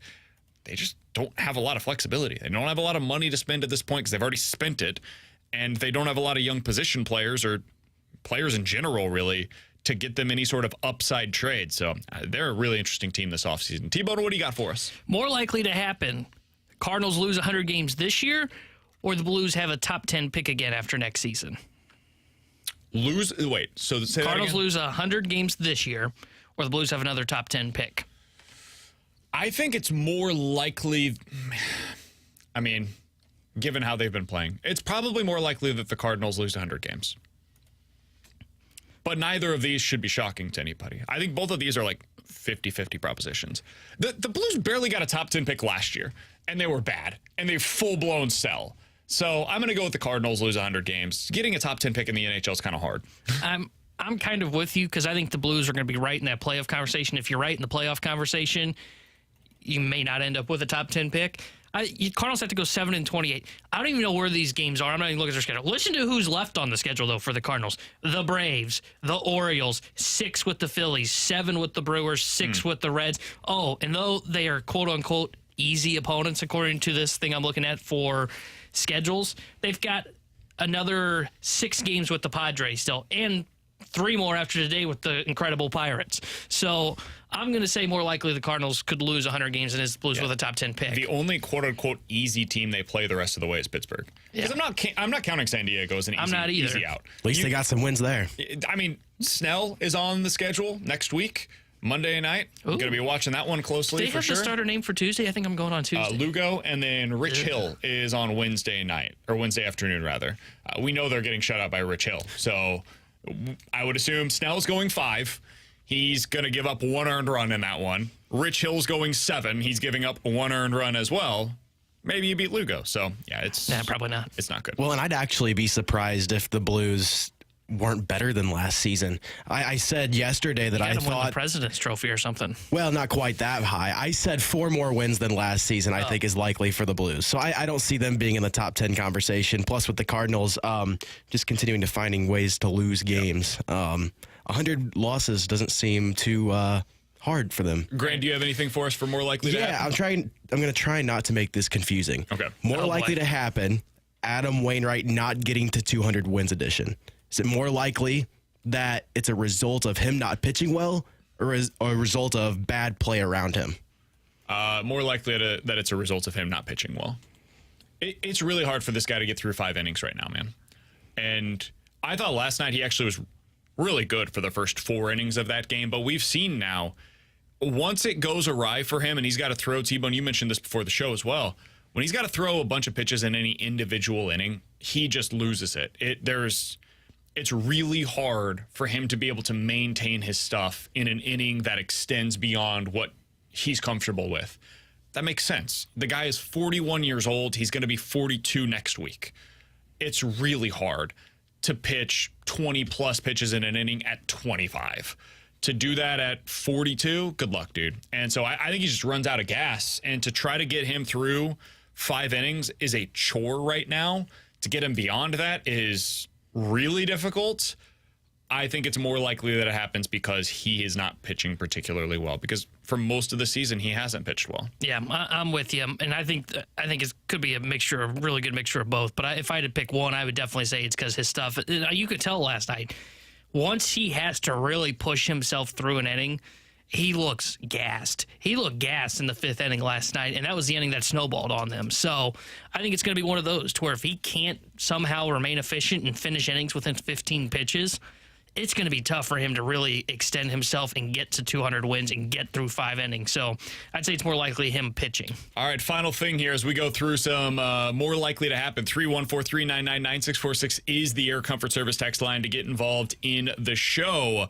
More likely to win their respective division, the Baltimore Ravens or the Los Angeles Chargers? This is easy to me. I think the Baltimore Ravens. You ain't beating the Chiefs. You got Brandon Staley as your head coach. No shot you're beating the Chiefs. So I would definitely say more likely that it would be the Baltimore Ravens. Look, Joe Burrow and the Cincinnati Bengals are a great team, but I could see where they have a one-off kind of year. In Baltimore with their pieces plays really well. I've not seen Mahomes and Andy Reid have a one-off year yet. And even if Mahomes has a one-off year, we're talking, what, like third in MVP voting? It's insane how good that tandem is. So I can't see the Chargers winning their division. It would take an injury. Yeah. Like an injury to either Mahomes or Kelsey. That just Mahomes. I think even if Kelsey's out. I thought last year, I was like, man, who the hell's he throwing this football to? Without Tyreek Hill, sure, he's got Travis Kelsey. He made Valdez-Scantling look good. He made everybody look good on that team. I've never seen him without Kelsey. So, and listen, fair. I want to be very clear. I'm not questioning Patrick Mahomes' greatness. I know Mahomes is the best. For me, by the eye test, he's the best quarterback I've watched. Brady's the GOAT. Mahomes is the best that I've personally watched. I wonder what it looks like this season with the surrounding cast that he has, very young receivers, if Kelsey were to go down. I don't know the answer.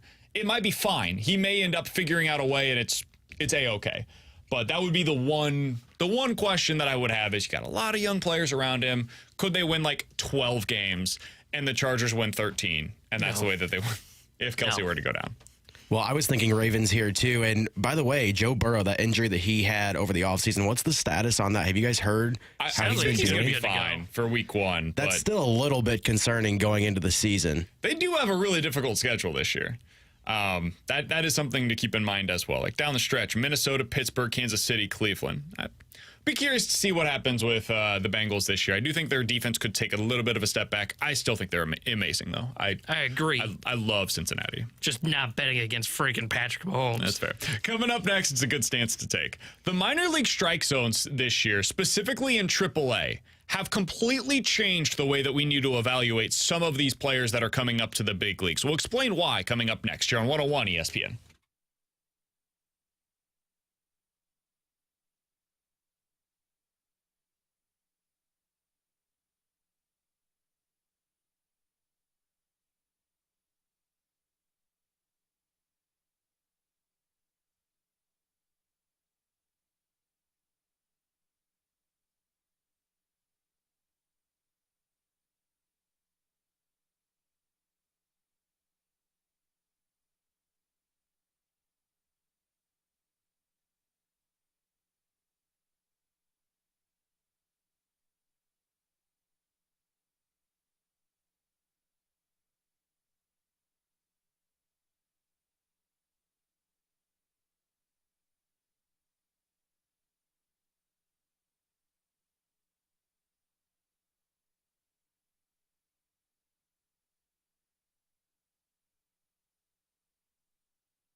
Grant Francis here with a SportsCenter update brought to you by Saliga Heating and Cooling. The Cardinals were up 5-0, but Zach Thompson walked a batter into a bases-loaded situation and just hit the next batter to walk in a run. 5-1 Cardinals in the bottom of the third inning. This SportsCenter update's been brought to you by Saliga Heating and Cooling, an independent American Standard heating and air conditioning dealer.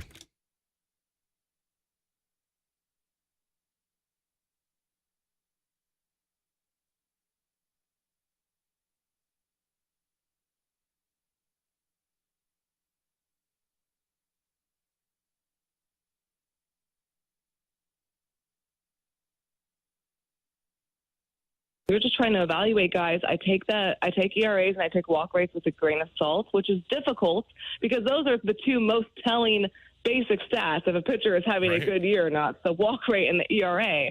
But I also look at pitch profile, and Hudson's a sinker ball guy, so you know that he needs to fill the zone up. Thompson, we're still figuring out what exactly his arsenal can be because it can kind of change between a reliever and a starting pitcher. But I think it's just a case-by-case basis, and I'm sure that minor league baseball, Major League Baseball will figure out the ABS system and continue to modernize it and perfect it. That was Katie Wu on with us earlier this week talking about why the stats are so different this year in AAA than they are for some of the pitchers specifically that are coming up to the big league level. Alongside Tanner Hendrickson and Grant Francis, I'm Brandon Kiley. So let's take a look at, just as an example, a guy like Zach Thompson this year, because he's pitching on the mound today for the Cardinals, putting together yet another solid outing for St. Louis. He just got out of a bases-loaded jam for the Cards. When he was down in the minor leagues, T-Bone, he was walking 22% of the batters that he faced. Let me say that one more time. 1 out of every 4 batters, more or less, was coming up to the plate and taking a walk against Zach Thompson. They had a .218 on-base percentage without getting a single hit while he was down in the minor leagues. They also hit .300 against him. That's brutal.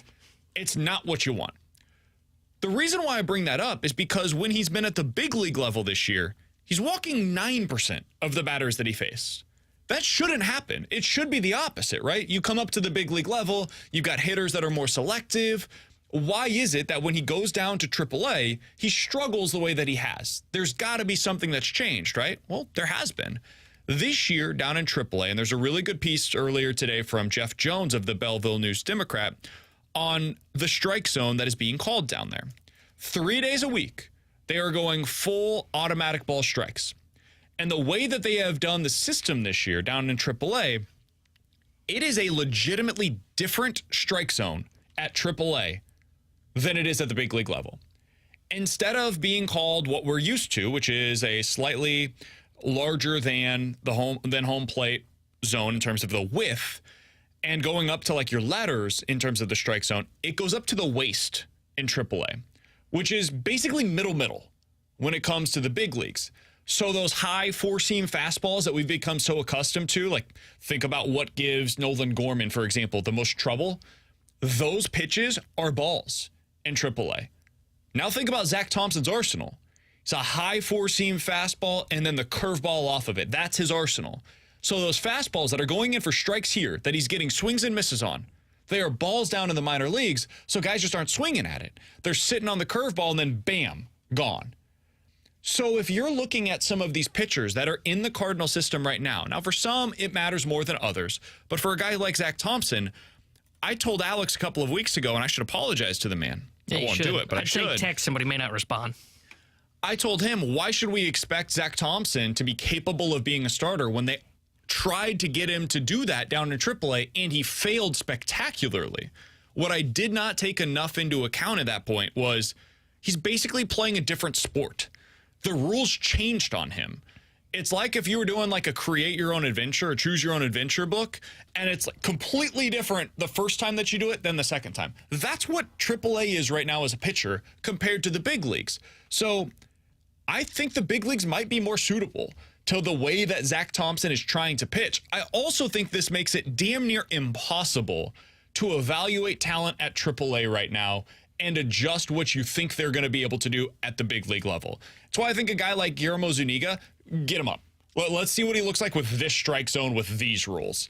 A guy like Mason Wynn, I'm really glad he's up now because I want to see how he adjusts to that high fastball that's going to be coming at him now. How does he adjust to the wider zone at the plate where maybe you are going to get some more stuff that's low and away? Are you able to figure out how you approach with that?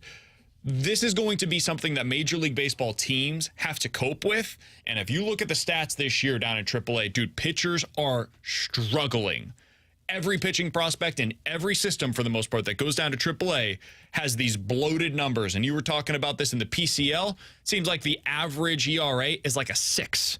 It's insane what's taking place down at AAA. So as you're looking at some of these numbers, keep that in the back of your mind, especially as it pertains to pitchers that profile like a Zach Thompson. Yeah, and to your point, it is really hard to evaluate a pitcher then and figuring out what is going on and how it will translate to the major leagues if it's a completely different strike zone. Because to your point, even though I kind of defended Zach Thompson, I didn't think he'd work out as a starter here at the big league level because there was no proof that it would work at AAA. Same with the Dakota Hudson, a guy that had a 6 ERA down in the minors. All of a sudden, he's here and he looks like a capable starter at the major leagues. So it is really tough for, I would think, organizations to try and evaluate what their starting pitchers are. But the other side of this, too, is, okay, what happens? Is this going to be the same zone when this gets to Major League Baseball? Right. This is probably going to be here in 2-3 years would be my guess. Granted, I would really hope they make the strike zone a little bit better than what it is. I don't think they're going to do this. I think they're going to do the other strike zone that they're utilizing down in AAA, which is umpires are still calling balls and strikes, but you have the challenge system. Agreed. I hope that they do not go to the full automatic ball strikes. I want to see them go with the umpire calling balls and strikes, and then last night, instead of Wilson Contreras getting called out on that pitch, he's able to challenge it. You go to the big board, and then it becomes a moment for all of us where we find out, was that a ball or was it a strike? It's quick. It's implemented immediately into the game. You get 3 of them per game. That's what I think that they should be doing. Yeah, I'm with you. I hope they don't go straight just to the robots calling, because I still want some human element, but also, too, like the challenge system seems like it works. Add a little element of excitement. Someone from the 636, why are they setting up the robo-umps to not call strikes by the rules? They want more offense is what they want. And they've changed the rules. Yeah. Because according to the AAA rule book now, that is the strike zone. They are calling what it is in the rules because the rules are set up by the TrackMan data. They are now set up to go 51% of the player's height, which is basically the waist. Yeah. So instead of it being at the numbers now, the bottom of the numbers, that is no longer what they're going by. They're not going by the players, how they're built. They're going based on a percentage of their height. So it completely alters the way that you're getting the game called against you. Now, what you can say is every player now knows what the strike zone is. Like, they can do the data on that player and say, hey, this is where 51% of your height is. That is where the balls and the strikes will be called. So you know how high it has to be against every single team in every ballpark in America. This is where the top of my zone is. And it's specific to you. So you're always playing accordingly. So maybe that does help a little bit. But, man, I don't love it. I think it's too much offense. And I think agree. It's too much walks specifically. I think this is going to get to a place where the worst play in baseball is a walk. There is no action that is involved for anybody on the field. And if that is something that we see more of at the big league level instead of less of at the big league level, I think that's going to ultimately cause more issues than it solves. And you're probably going to see that because what is it that you're paying pitchers for? It's not command. It's for swing and miss stuff. And what does that mean? It means you're throwing harder and have less control of your stuff. And if walk rates really skyrocket, Major League Baseball is going to hate that. I understand why they did this, because if you take out the top of the zone, you take out the swing and miss stuff, because with all these hitters now that are looking for launch angle, they can't really get anything at the top of the zone. So what do? You cut that down, hoping that you force more pitches low in the zone, which increases the offense because hitters can get to it more. But it also increases ground balls, which increases the athleticism that you need on the middle infield, and you're trying to get the game back to where it was when people loved it the most, which was like the mid-'80s. But nobody loved the walk. Exactly. That's the problem, is there's unintended consequences of what they're trying to do. Because instead of pitchers just pitching at the bottom of the zone, they're still trying to get that four-seam up, and instead of it getting hit, Now it's just going in for a ball and guys are taking their walks. Because why? Because players are incentivized to take walks. It's a good play for the hitter. It's a bad play for Major League Baseball. So I hope that they don't go to this zone. I hope that they don't go to the automatic ball strikes entirely at the big league level. I hope that in the future, AAA goes away with this system. Agreed. And the major leagues adopt the challenge system. I think that's the right way to go. It's kind of the midpoint, right? We get a lot of texters that say teams are going too far into the analytics. I think there may be some truth to that. You need a healthy balance of both. You need the numbers to be able to inform your decisions, but also, hey man, some of these guys have been in baseball their entire lives. Maybe they know a little something about the game that they're seeing, the right fielder every time that he throws it into the infield, he's not really paying attention to the guy that's coming in from second. Let's go ahead and run on him. Let's see. Like we could probably score on this guy. Take advantage of his arm out there. That's a pre-scouting thing. That's not going to show up necessarily in any number, but it's a baseball thing that somebody came up with as a pre-scout. That's the kind of stuff you still need in your bag as well. And for something like this, there is something to like, hey, let's let baseball continue to be baseball. I think we might have gone a little too far with this one, so let's scrap that idea.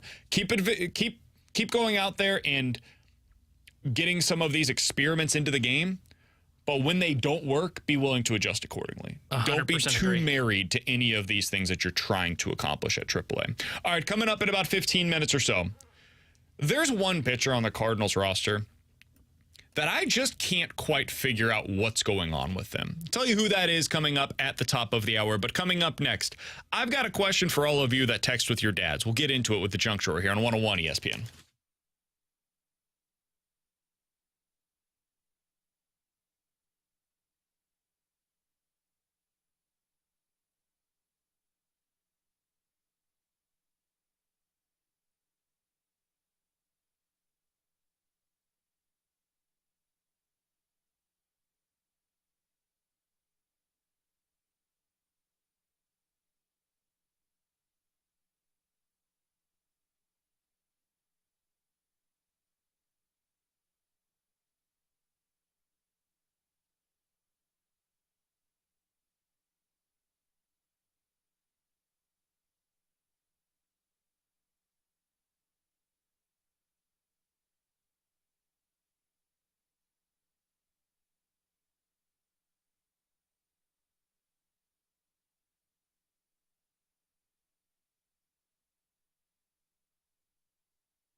All right, let's dive into the junk drawer alongside Tanner Hendrickson and Grant Francis. I'm Brandon Kiley. Alex out this week. He'll be back in next week. If you guys have missed anything from today's show, check it out on the podcast page. You can also see us, as always, on YouTube at 101 ESPN STL.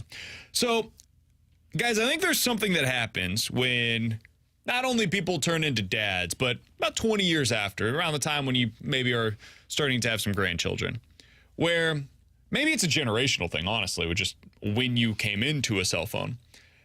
Dads are the worst at texting.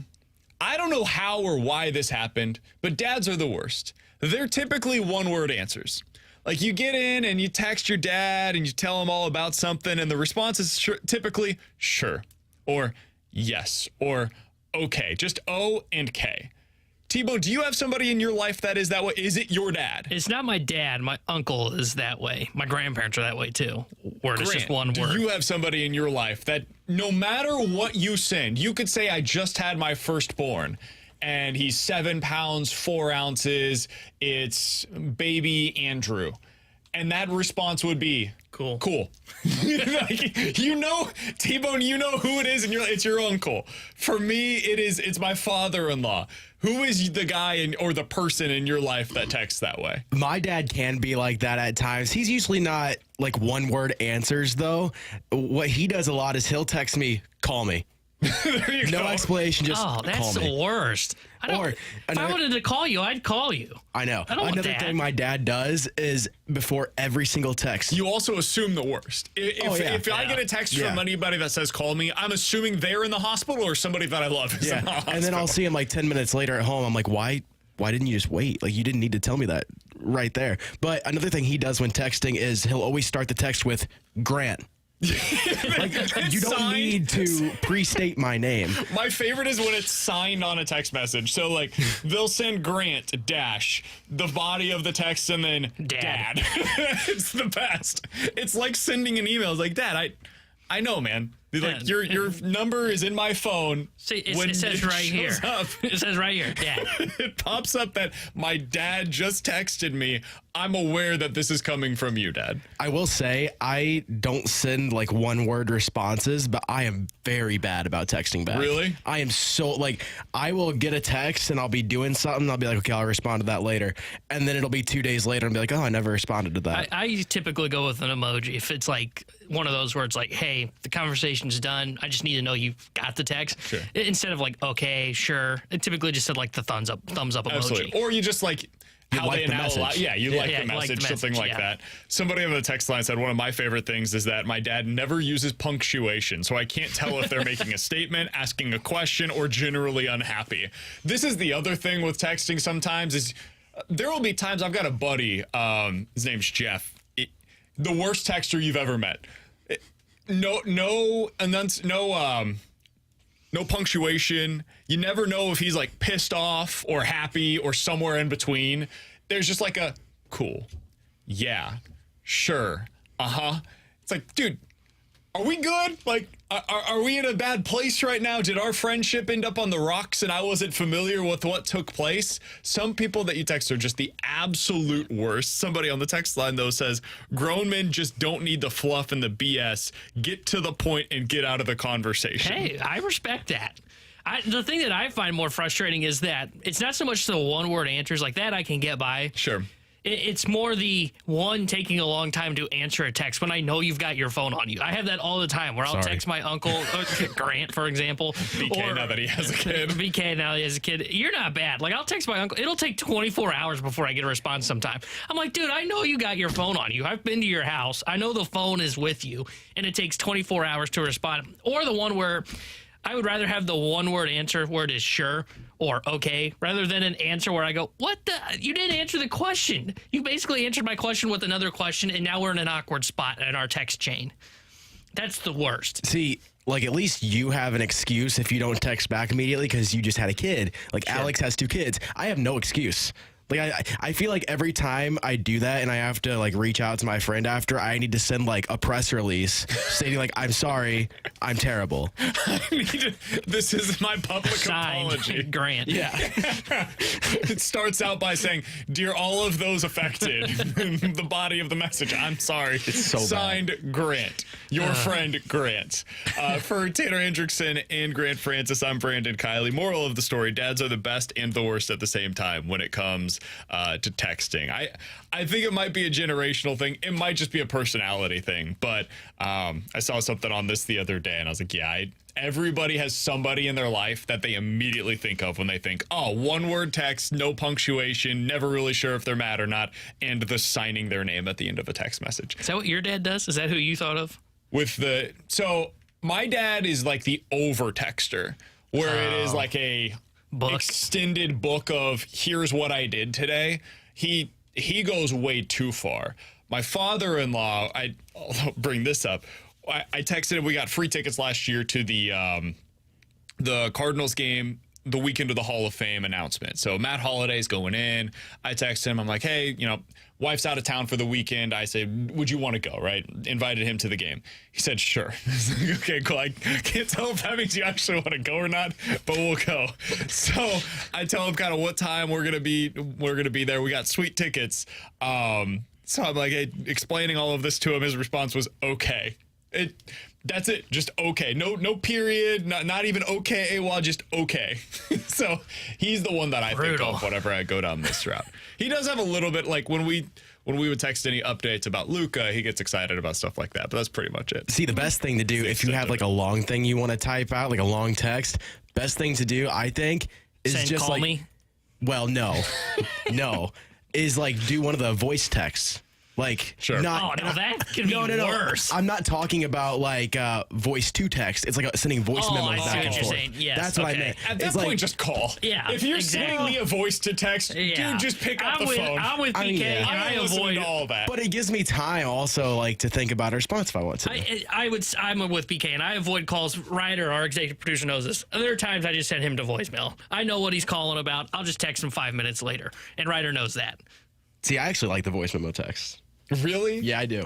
Oh, dude, if you send me one of those, I'm blocking your number. You know that meme that said, like, congrats or I'm sorry, I'm not reading all that? That will be my response. Well, it's not, like, super long. Like, I'm not sending 3-minute text. If you send me 5 seconds worth of a voice memo, I'm out. You send me a text. Yeah. Send me a text or call me. Those are your two options. Option 3 is not available when you're texting me. You two need to get with the times. Apparently. That's like people that Snapchat instead of texting. Like, man, I don't have that in my life. do that. I do both. No. Still don't send a book. Poorly. I do both poorly. I realized when Snapchat came around, all right, I'm officially washed. Because that was the first like social media thing that I was like, I'm not interested in this. I can't do this. I'm out. I'm completely out on the Snapchat thing. You want me to get on Insta? All right, cool. I can do that. Twitter, got it. Facebook, whatever. You want me to go on Snapchat as well? Nope, that's the end of things for me. Coming up next, there is one Cardinals pitcher that I just can't figure out right now what his role is, what his role is going to be moving forward, whether or not he's even really a part of the team right now. We'll talk about who that is next here on 101 ESPN.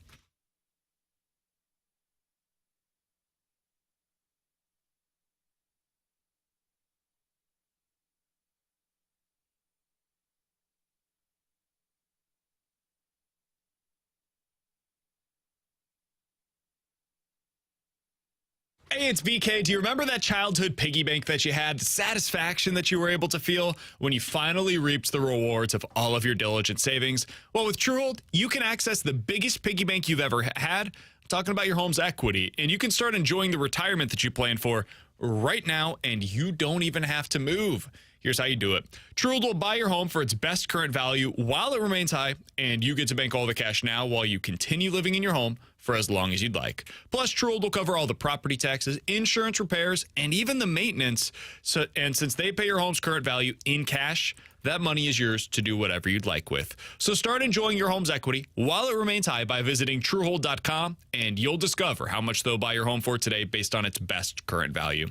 To do so, call 1-855-300-9993, or you can visit them at Truehold.com to find the smarter and faster way to cash out on your home's full value without having to move. That's 1-855-300-9993, or visit Truehold.com.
Just like some tightness, soreness, like all the in-between, trying to bounce back and not throwing for 10 weeks. There's some growing pains there, and I think it's just trying to figure out, what's causing it and, where I can build that strength up and get back and feel better.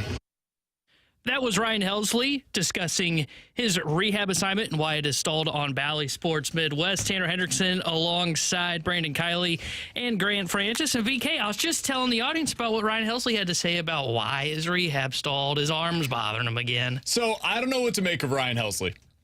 I also don't know what to make of me getting a water and taking too long to get back from break. That's my apologies. What the hell happened, man? So Ryan Helsley had his rehab stalled multiple times.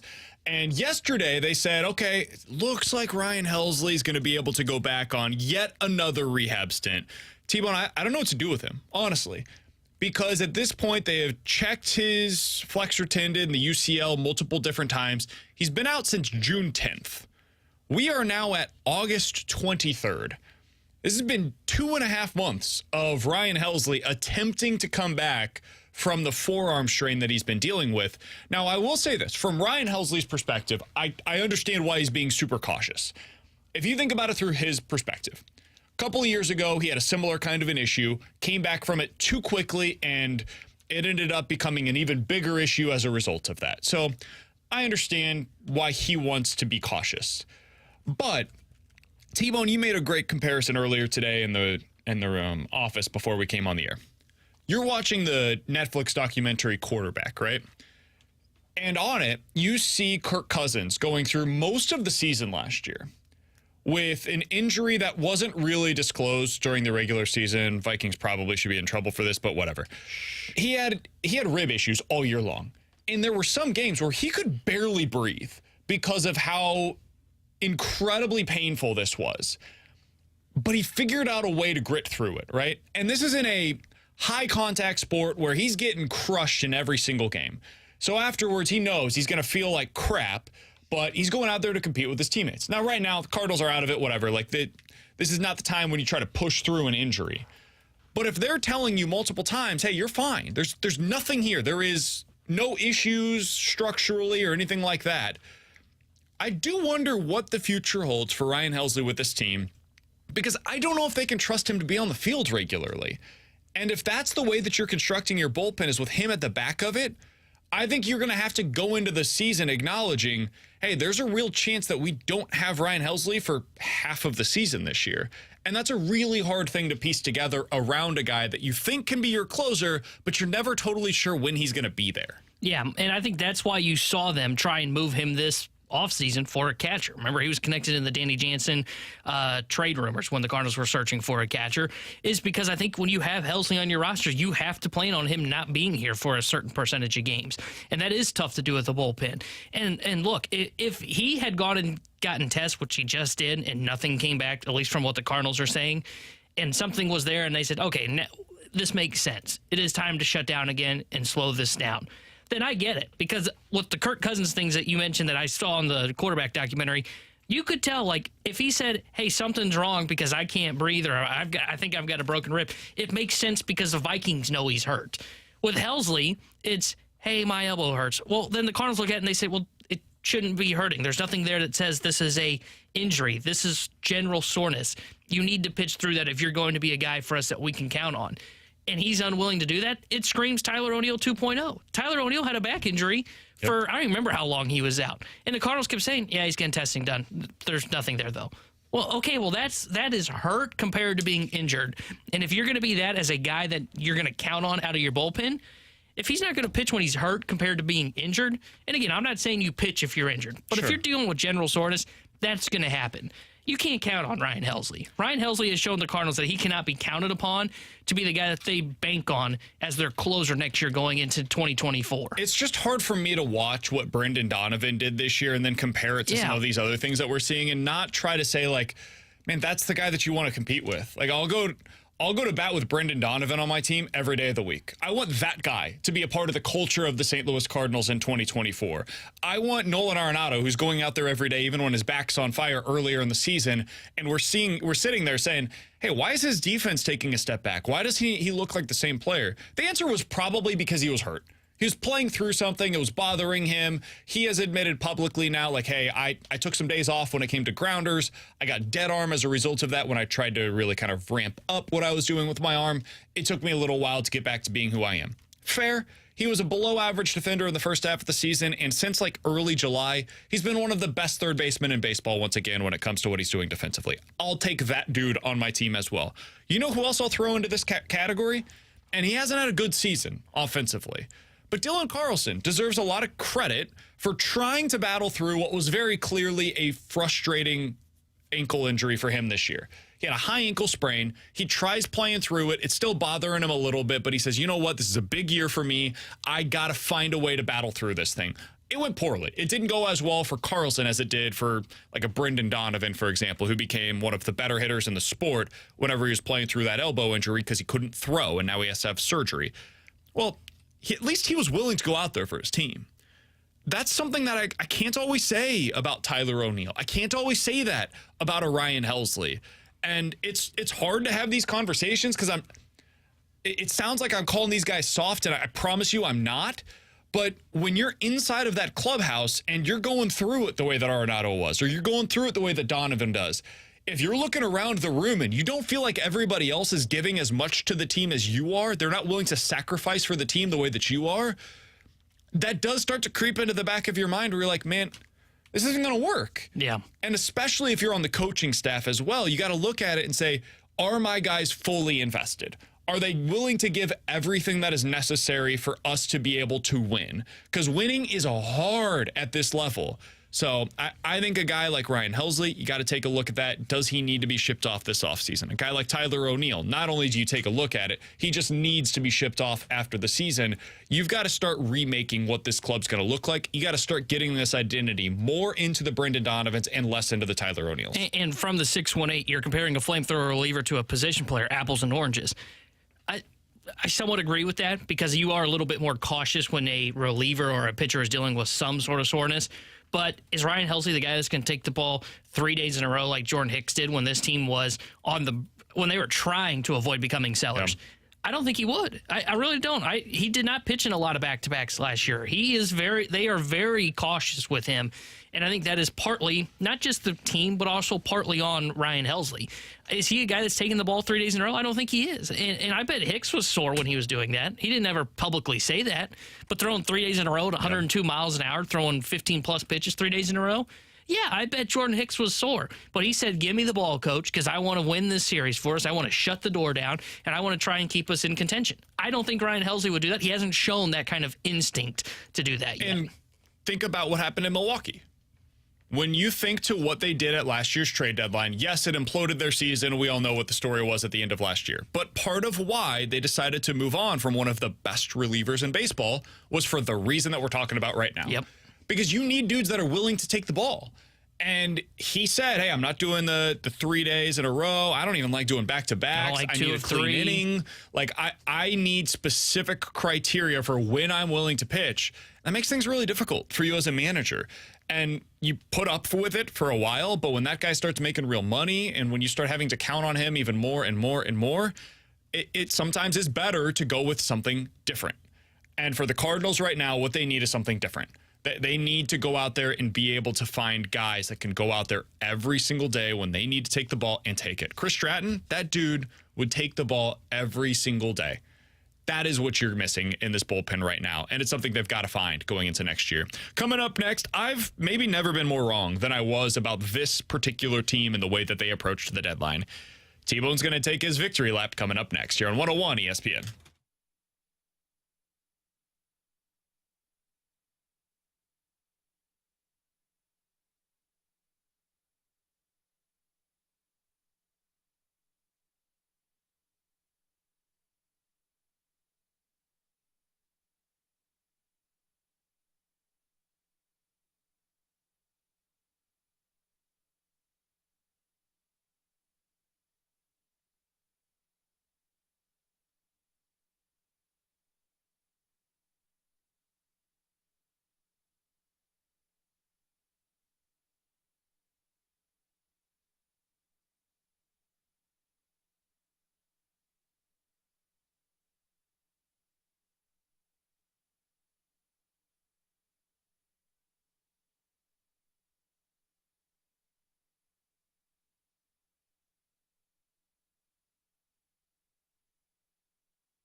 So remember when the Angels decided, well, we got to go for it. We've got Shohei Ohtani.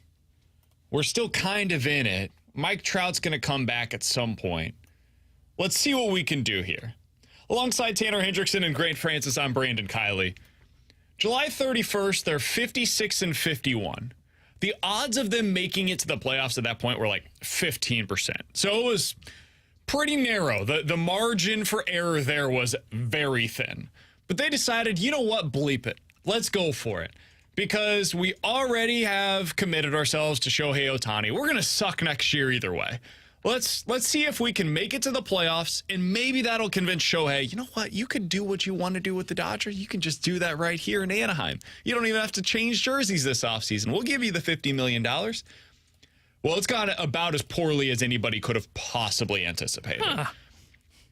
In the month of August, T-Bone, they've won 5 games. Oh, brutal. 5.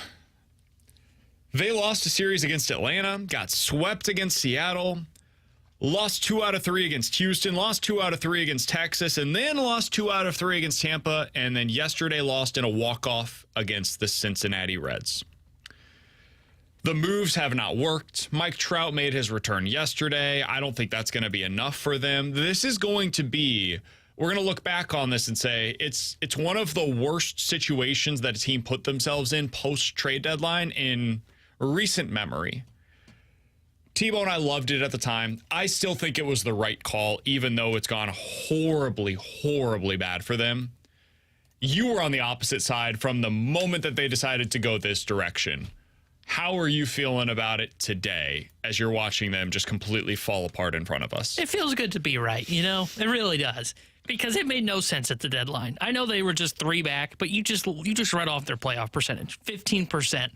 And the thing that was really the most flabbergasting about it was the fact of the matter that you had a poor farm system. You could kind of look to restructure it by trading Ohtani and the prospects that you were going to get, because you were going to get a haul for him. And you decided, instead of just revamping your prospect system, you deplete it even more for one last push on a very limp into the playoffs. It was terrible baseball management. Terrible. And the guys you got were average. Your bullpen sucks. Your rotation sucks. And what did you do? You added Giolito, and then you went out and got Crone, and you went out and you got Grichuk, who I would have loved in St. Louis if they were contending. But he was not their answer. They're dealing with too many injuries. Their bullpen's terrible. Their rotation's terrible. And they said, let's just deplete the farm system more. Why not? It made no sense. By the end of the day today, they play a doubleheader today. They're probably going to lose both of those. The Reds. It's possible. If they do, they will be closer to the Chicago White Sox in the standings than they are the Seattle Mariners, who currently hold the 3rd wildcard spot in the American League. Think about that for a second. They will be as close to the team that is the 3rd worst record in the American League than they are the 3rd wild card. It could not have gone any worse. And part of why they had to add the players that you're talking about, T-Bone, is because they didn't have anybody in their farm system. So what you have to do instead is, instead of going out and acquiring a really solid position player, you go out and add Eduardo Escobar and Randall Grichuk and CJ Crone and Mike Moustakas, because that's what's available. When your crap system hasn't been able to develop any talent for 5 years, you're stuck. And those are the players that are available to you to be able to go out there and acquire. The other thing that has gone horribly awry for them is that so far, after Lucas Giolito has been brought to their system, he has a 7.1 ERA, man. He's been legitimately bad for them. Now, last night, it wasn't necessarily his fault. Gave up 4 runs, but only one of them was earned, and it came on a homer. Had 9 strikeouts against Cincinnati. But he's gone in 5 starts now. He's given up 3, 9, 3, 4, and 4 runs. That's just not what they were expecting when they gave up a haul to be able to go out and get a guy like that. So all of their trades have gone awry, and now they are completely stuck. And there is no path forward. And this is why, T-Bone, I look around not just the National League, but baseball in general, And for as frustrating as it is to watch the Cardinals right now, and as a disastrous of a season as this has been, you look at the teams that are kind of around them in the standings, I think the Cardinals have a better path forward than the vast majority of the teams that are around them. The hell is the path forward for the White Sox? What are the Royals, the A's, or the Rockies trying to accomplish right now? What exactly can the Mets do to repurpose this thing next year to get back to not just being like an okay team, but legitimately a contender? Is there anything that the Yankees or the Angels can do to be able to get back to that place? Some of the vast majority of the teams that are under 500 right now, you can put them, if we just did the name game and you say, this team or the Cardinals, who would you rather be going into next year?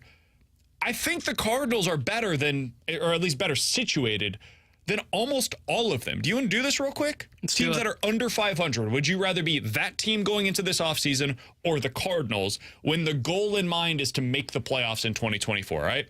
Would you rather be the Cardinals or the Angels? Cardinals. The Cardinals or the Yankees? Cardinals. Cardinals or the Guardians? Cardinals. Cardinals or the Padres? I'd probably lean towards Padres, but I could hear an argument for the Cardinals. Division certainly plays into that one a lot. Cardinals or the Mets? I'd say Cardinals. Cardinals or Tigers? I'd say Cardinals. Cardinals or Nationals? I'd definitely say Cardinals. Pirates? I'd say Cardinals. White Sox? They're about to rebuild. So Rockies, Cardinals. Royals, or A's? Definitely Cardinals. So let's see how high we have to go up before we get to a team that you'd rather be than the Cardinals going into next year. Cardinals or the Marlins? Who would you rather be going into next year? Or this offseason? I'd That one's interesting to me. I might say the Marlins there because they've got the young pitching. All they need to do is figure out what they're going to do with offense, and you can find bats on the market to do that are cheap. The Reds? I think I'd rather be the Reds. Again, they got a young core and they've got an ace that they've developed in Hunter Green. Giants? I'd rather be the Cardinals. Twins? Cardinals. Cubs? Probably Cubs because I think they're going to spend big in the offseason. Red Sox? I'd probably be Cardinals. They don't have a great core, in my opinion. Diamondbacks? Offensively. I might rather be the Diamondbacks there. They got two front-end starters, and you got pretty good core that's coming up through your system. And then above them is like the contenders that we've been talking about all year. Braves, Orioles, Dodgers, Rays, Rangers, Astros, Mariners, Blue Jays, Brewers, and the Phillies. If you want to take any of those over the Cardinals, that's totally fair. Those teams are all at least 12 games above 500, and I'm not going to argue either way.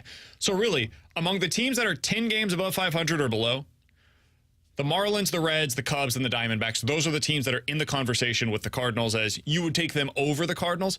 Man, as, again, awful of a season as this has been, Cardinals are right in the conversation with some of these other teams that are going to be super compelling going into 2024. So all is not lost. And the other thing that I think is important, the Yankees, the Mets, the Cardinals, the White Sox, they've all gone about this completely differently. All of them took very paths to the same destination. They're all stuck.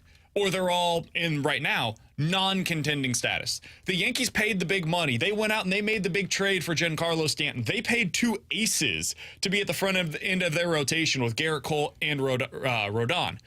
It's all failed. They paid the massive deal to bring back Aaron Judge in the offseason. They've brought in stars all over the place, but they can't develop position players, and it's left them where they're old, slow, unathletic, and they can't produce the players that are necessary. The Mets are basically the same story as the Yankees. They spent the money. They made the trades. They brought in all of the star players that you wanted. I wanted Francisco Lindor. They did it. I wanted one of Scherzer or Verlander. They did it. They brought in Jose Quintana, who most Cardinals fans wanted. They did that too. And it's led to where they're at right now. The White Sox tanked, got to where they thought they had the next process ready in place. This is the pitfalls of it. Sometimes it leads to bad habits, and you never get away with those or from those, and now you're still 30 games below 500 late in the season. I'm not saying that everything's great here for the Cardinals. It's not. They've got some big-time issues to solve.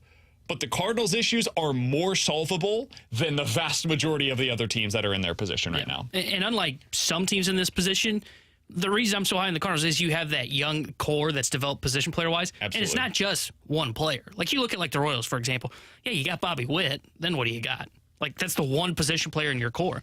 Cardinals, look at all the pitching that they failed to develop. Exactly. Failed. And look, I'm not taking away from the Cardinals failing to develop pitching either. But when you look at their position players, you've got Arenado under contract still. You've got Gorman. You've got Newbar. You've got Donovan. All these pieces that we talk about potentially trading, those guys are a part of that core moving forward, and there's multiple of them. It's not just one, and that's the biggest thing for the St. Louis Cardinals that makes them different from some of these other teams. Somebody on the text line said, okay, guys, but the Yankees have had more injuries than just about anybody in baseball this year. Tell me the best young player that the Yankees have developed. The best young player currently on that roster is who? Volpe? Is that the guy? I mean, he's been bad. Gleyber Torres? Torres was the name that came to my mind. Because Torres is a guy that has a 765 OPS this year and is like a below average defensive player. Oh, by the way, he's 26 years old. I would rather have Brendan Donovan, Lars Nootbaar, Jordan Walker, Nolan Gorman, Mason Wynn. Like, we can keep going if you guys want to. The guys that the Yankees are building around, they've mostly failed. So, yes, they have had some serious injuries that they've had to deal with this year. And the biggest thing is just they had Aaron Judge go from one of the best seasons we've ever seen in the history of baseball to being hurt. He's still been great this year when he's been healthy. He's just been hurt for most of the season. That's the biggest drop-off for them so far this year. But that's what's went awry for them. The thing that the Cardinals do as well as anybody, developing young position players, the Yankees have been incapable of doing that over the last really like 7 years. And the same thing is true for the Mets. That's how they ended up in this spot. The problem for the White Sox is that they don't have the right culture there in place. We've heard a lot about that over the course of this season. So every one of these teams has a little something different that's gone wrong for them. The Cardinals' problems are fixable this offseason. You can go out to the market and overhaul this pitching staff the way that the Rangers did a year ago. These other teams, theirs are more systematic. Theirs are more, we are stuck in a place that you cannot get out of. I can't do this anymore. Coming up next, Chris Kerber, the voice of the Blues here on 101 ESPN.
Grant Francis here with a SportsCenter update driven by Johnny Londoff Chevrolet and Johnny Londoff Autoplex. Cardinals in Pittsburgh today looking to avoid the sweep. They lost 6-3 last night to the Pirates.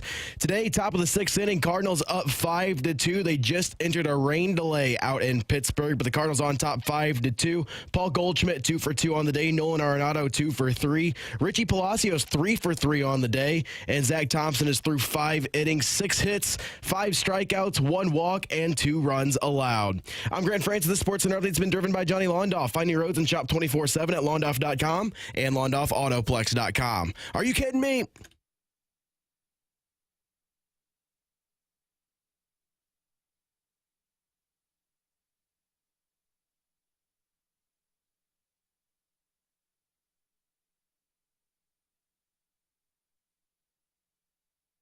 Last time we talked to Chris Kerber, the voice of the Blues, he told us about the trip that he was going to be making overseas to check out all of the European soccer going on right now. He joins us now via the 101 ESPN hotline. Kerbs, we appreciate the time as always, man. How was the trip over to Europe?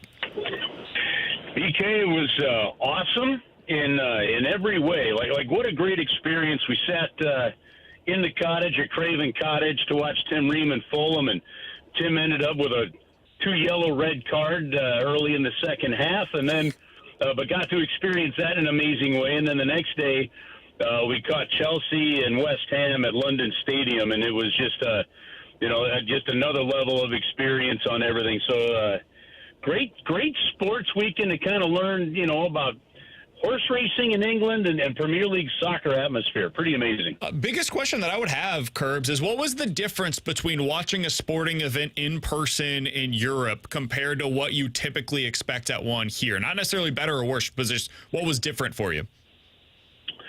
Well, clearly on the soccer thing, it's just about the game itself. No beer, no alcohol are allowed in the stands.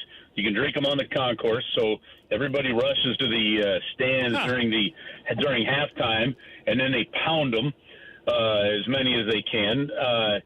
But even in if you go to City Park, you've got the video on both ends of the game, and they will show replay. There's no replays in either stadium that I saw. They had the video boards at City Park, didn't have the video boards there at Craven Cottage. Or I'm sorry, they had the video boards at London Stadium, the home of West Ham United.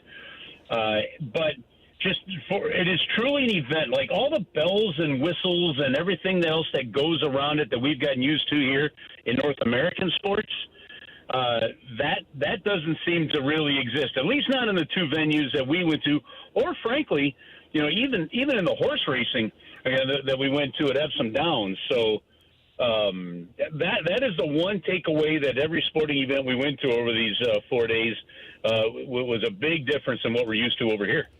Well, that sounds great. And, Kerbs, let's get to some Blues hockey here. FanDuel released the odds for teams in, point projections, looking at futures. And the teams that kind of sit to me in that same category as the St. Louis Blues, it looks like 90 to 91 is what it's going to take to get into the playoffs, at least the way FanDuel and Vegas is kind of projecting things. What would it have to go right for the Blues to get to that 90-point threshold, in your opinion? Well, first off, I'm a Han Solo fan, and that quote of "never tell me the odds, kid." I like it because it's fascinating. And the challenge with those projections is really for the last number of years. You almost needed 97, 98 in the Western Conference to get in. Now, the East is pushed back and bounced back a little bit, and you're finally getting some games out of the Arizona Coyotes and a few out of the Anaheim Ducks that's bringing the numbers down a little bit from your top teams in the West. But I still think every team thinks you're going to need 95 points to get into the playoffs, whether you're in the East or in the West. For that to go right, you're going to need a good, strong goaltending tandem. And I have zero doubts in our goaltending tandem. I believe that our goaltending tandem is just fine with Bennington and Hofer. I still say that you need the defense thing to sort out a little bit, but I just believe there's just going to be a better defensive team this year than it was last year. And then who steps up and rounds out? With the loss, you've lost a ton of experience with O'Reilly and Barbashev and Tarasenko. And especially on the defensive side of the puck with O'Reilly and on Barbashev. Those guys lost some real key minutes, key important penalty killers. Someone's going to get those minutes and have to do them. So, does a Toropchenko step in and really make a difference and become that solid penalty killer? That what does the return of Sundqvist do to that aspect of things? Those are the things that are going to have to play out. And Tanner, more to your point, I really think the Blues this year are going to have to find a way to win games 2-1 and 3-2 to be able to get there. If they can do that, then they're going to have a chance and be competitive, I think, in that wild card race. Kerbs, we'll get you out of here on this. I know you're a busy man. You got a lot going on today. Really quickly, who's the guy that you're most looking forward to seeing how they look in camp this year? Yeah, you know what? For me, I'm going to Jake Neighbors. There's several different guys I could look at, but for me, I just see, you guys have heard me say this before, that there's like a Barrett Jackman maturity to the young man at a young age, and what exactly his role is. Is it like a Barbashev? Is it up a level? Maybe more on that second line. He's got that ability, I think, to give you top 6 minutes, but does he settle in as a full-time top 6 or really top 9? That I don't know, but it's I think a big year for him to kind of fill that gap and really start to define where his role is going to sort out on the team. So I'm excited to look at that storyline going into camp this year. Kerbs, we appreciate the time as always, man. Good to hear that everything was happy and healthy for you as you got back from Europe. And we'll talk with you again next week, my friend.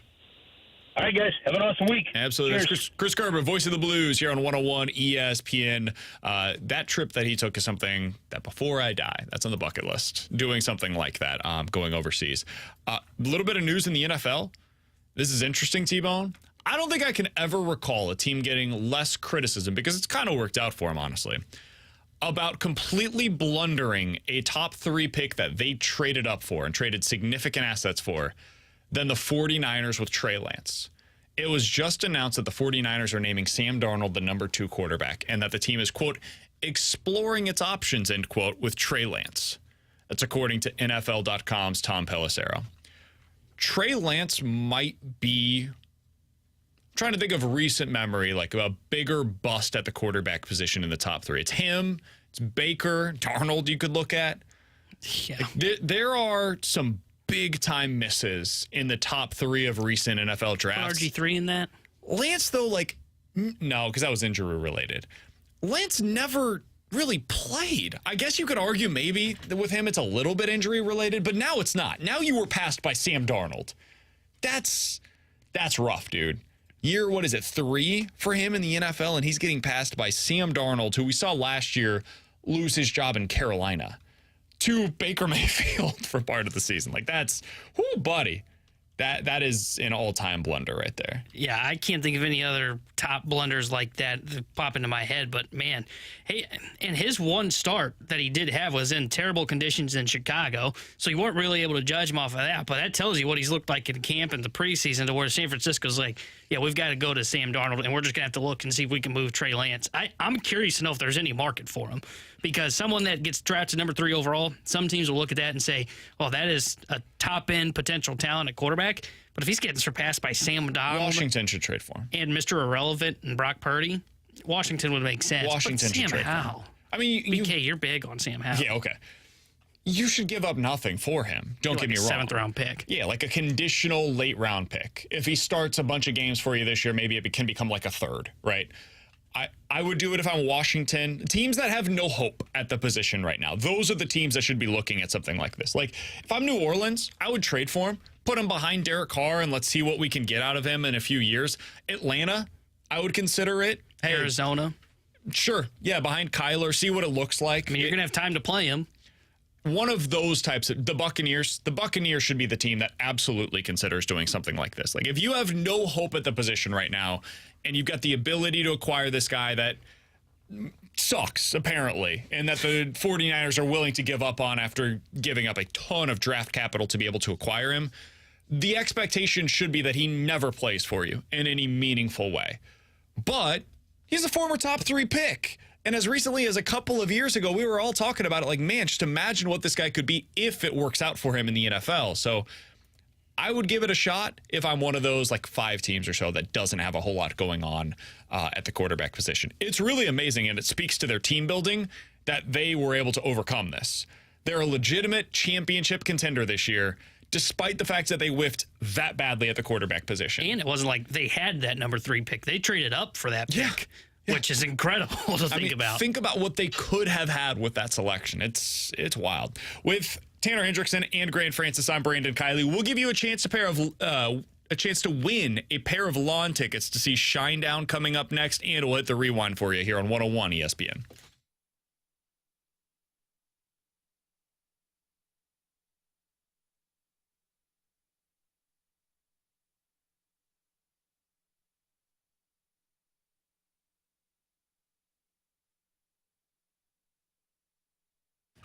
Hey, it's BK, and I got to tell you about my friends over at Victory Men's Health. I've got exciting news for all of you out there that are looking for a new ED medication. VictoryRx.com. Yes, VictoryRx.com. That is the website that you need to go to visit. They have made this process at VictoryRx.com super easy. Man, you can go there, you'll go to the site, and then you'll do your entire consult all via text. No more going through 15 different portals, putting the same information in a million different ways. Now you can get it quickly and easily through VictoryRx.com. If you're familiar with the name, it's because they've treated thousands of men in their standalone locations around the area, and now they're giving men from all over easier access to that #1 selling ED medication. So if you're listening to this right now, they can help you out. It's a chewable tablet. It's got the active ingredients in both Viagra and Cialis. And because it's chewable, it's not going to be affected by any of the food or the drink that you may have had in your system earlier in the day. I can't say the same thing about that pill that you've been taking previously. This dosage is going to work for you. So give them a shout today. Go to VictoryRx.com. That's VictoryRx.com to play hard.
Alongside Tanner Hendrickson and Grant Francis, I'm Brandon Kiley. Before the end of the show today, we'll give you a chance to win a pair of tickets to see Shinedown with special guest Papa Roach next Sunday night, September 3rd at Hollywood Casino Amphitheater. So keep that text line close to you, 314-399-9646. Text number 101 here in just a minute. We'll win those tickets. But before we go today, T-Bone, I wanted to discuss Richie Palacios a little bit. This is not a place that I thought we would be at the end of the Cardinals season, but here we are. Palacios having another nice day for the Cardinals today. At the plate, he is 3 for 3 with 2 RBIs, including a ground rule double. T-Bone, Richie Palacios has been really good since coming over to the Cardinals. He had an interesting profile down in the minors. Kind of similar, the way that the Cardinals got Palacios, to the way that some of those outfielders that the Cardinals sent away ended up where they are, specifically Adolis Garcia. The Guardians just... he never became the player that they hoped he would be, and they needed the 40-man spot, so they decided to DFA him. Cardinals took advantage. They brought him into their system. Hey, let's find out if there's anything here. Do they have something here? Is there more to this than what we gave it credit for at the time that they were able to acquire Richie Palacios? Maybe. I don't want to overreact to his 14 at-bats that he's had so far up here at the big league level, but he does look like a capable hitter. Now, I don't know how well it's going to play because he is kind of a slap left-handed hitter, in my opinion, even though he has a double today. But he does look really good. He looks comfortable in center field. He had a play today that he almost caught sliding in to try and make a catch in the game against Pittsburgh. And at the plate, he looks comfortable. Now, maybe it's just a hot streak. We saw Mercado had a hot streak when he first got up here. But I want to see more from him. From this, he's 7 for, I think, 17 since he's gotten up here. I want to see more of that. I want to know what you actually have in Richie Palacios. So do I think they have something? I'm not willing to commit either way yet, but I think it's possible. And I want to see him play more. I said this earlier. He somewhat reminds me of John Jay. I don't think he's going to be John Jay, but he slap left-handed hitter, and he plays really good center field defense. That kind of reminds me of what John Jay was. I think he has a chance to be a 4th or a 5th outfielder for you. And what makes him more valuable in that role is that he can be a center fielder. That's never going to be the case for Alec Burleson. Now, I think Burleson is a better player than Richie Palacios is, or at least a significantly better hitter. He profiles that way than Richie Palacios. But he comes with, Palacios does, the value of playing in center fields, and that might open up more opportunities for you to explore this offseason with at least one of Carlson or Tommy Edman. If you've got that as a fail-safe of, hey, we saw it for the last 35, 40 games of the season last year, Palacios can play a capable center field, and he's a guy that we trust to hit like 250 next year. He's not going to make a fool of himself at the plate. If you feel like that could be his projection, that guy could be on your 40-man roster for the next couple of years. You send him up and down, he rides that Memphis shuttle, and he's one of the depth outfielders for you in 2024. That'd be a win. Given the way that you acquired him as a guy that you plucked off of waivers from another team, that'd be a nice little win for John Mozeliak during the season. What I'm going to find fascinating, though, is if their quote-unquote wins this year, at the deadline or otherwise, are 3 position players that have a little bit of versatility, that play the same positions that they already had a bunch of. Palacios, Prado, who's down in AAA right now as a middle infielder, and then the same thing is true for Sagasi. There is a maybe even more than 50% chance those are the 3 best in-season acquisitions that the Cardinals made this year. Hey, the more the merrier. Bring on the middle infielders. Bring on the Brendan Donovans. For Tanner Hendrickson and Grant Francis, I'm Brandon Kiley. Now is your chance to win a pair of tickets to see Shinedown, with special guest Papa Roach next Sunday night, September 3rd at Hollywood Casino Amphitheater. If your texture number 101 at 314-399-9646, and you can tell me who the worst texters in the world are. We talked about this earlier today. Who is the worst texter in the world? What relation do they have to you? If you can get that answer correct in your Texter 101, you're going to see Shinedown. We'll talk to you guys tomorrow at 11 a.m. The Fast Lane's coming up next.